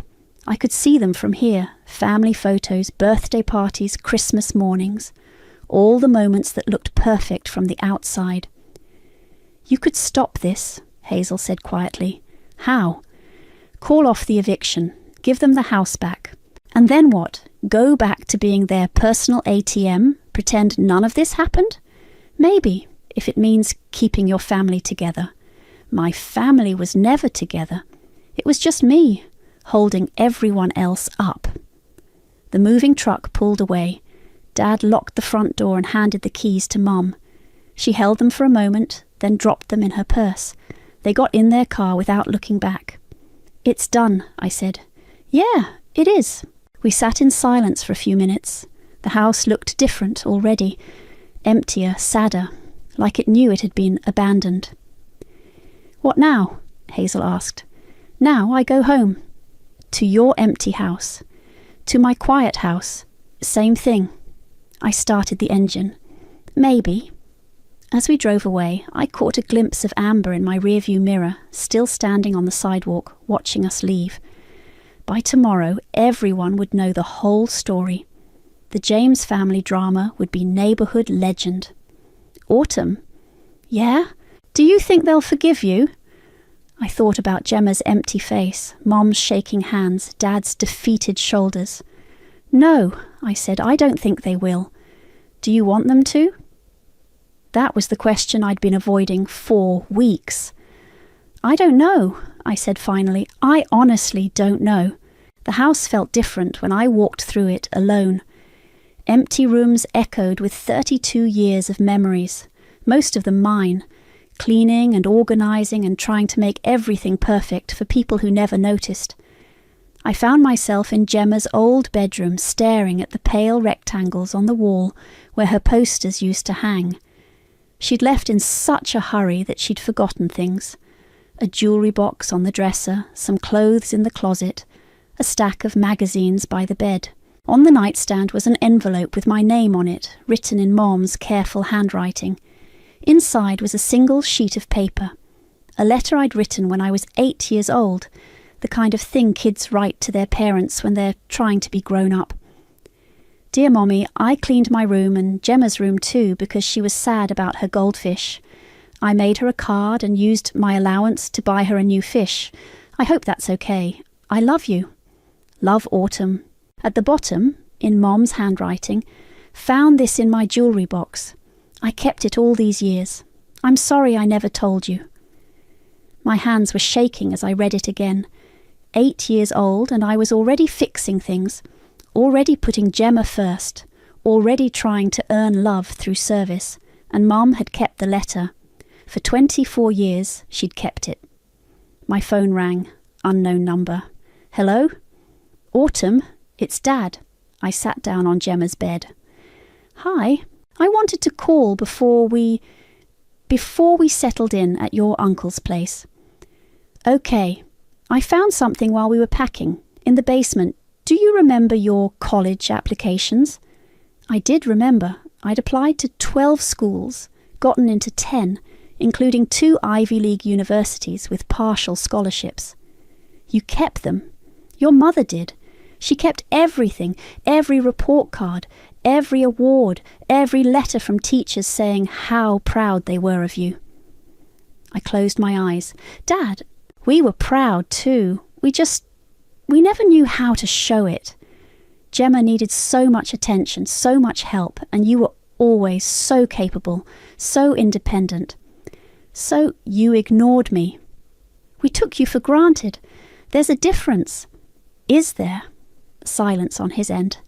"Dad, why are you calling me? Because I want you to know that what you did, it wasn't wrong." I wasn't expecting that. "We failed you, Autumn. For 32 years, we failed you. And when you finally stood up for yourself, we called you selfish. You did. We were wrong. About everything." I heard Mom's voice in the background asking who he was talking to. "Is Mom there?" "She's here. Do you want to talk to her?" "I don't know." "Autumn?" Mom's voice came on the line, tentative and small. "I read your letter, the one from when you were 8. I saw that you kept it. I kept everything.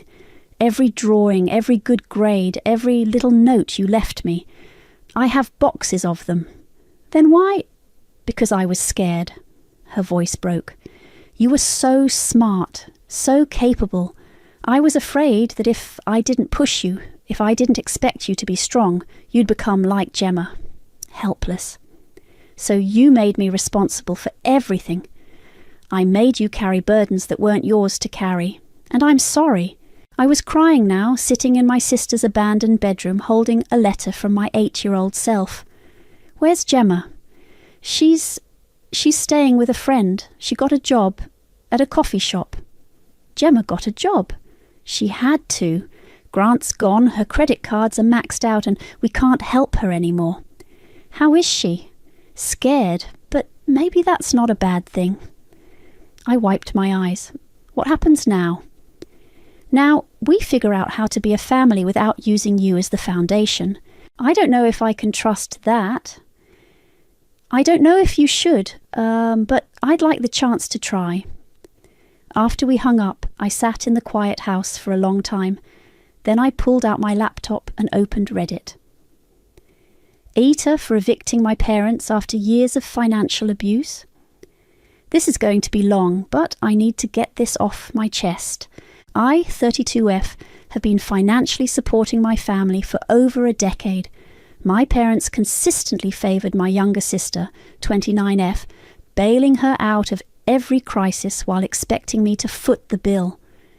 When they asked me to co-sign a 70k car loan for her after years of this treatment, I snapped. I had secretly bought their mortgage when they fell behind on payments. Instead of helping them, I served them with eviction papers at a family brunch I hosted specifically for that purpose. They're now living in my uncle's guest house. My sister is working her first real job. My family is destroyed, but for the first time in my life, I'm not responsible for fixing everyone else's problems. The thing is, my parents called today. They apologised. They said I wasn't wrong. But I still don't know if what I did was right. So Reddit, aita, I posted it and closed the laptop. Tomorrow, I'd probably get 1,000 responses telling me I was either completely justified or a complete monster. But tonight, I was just going to sit in this empty house and figure out what came next. For the first time in my life, that choice was entirely mine.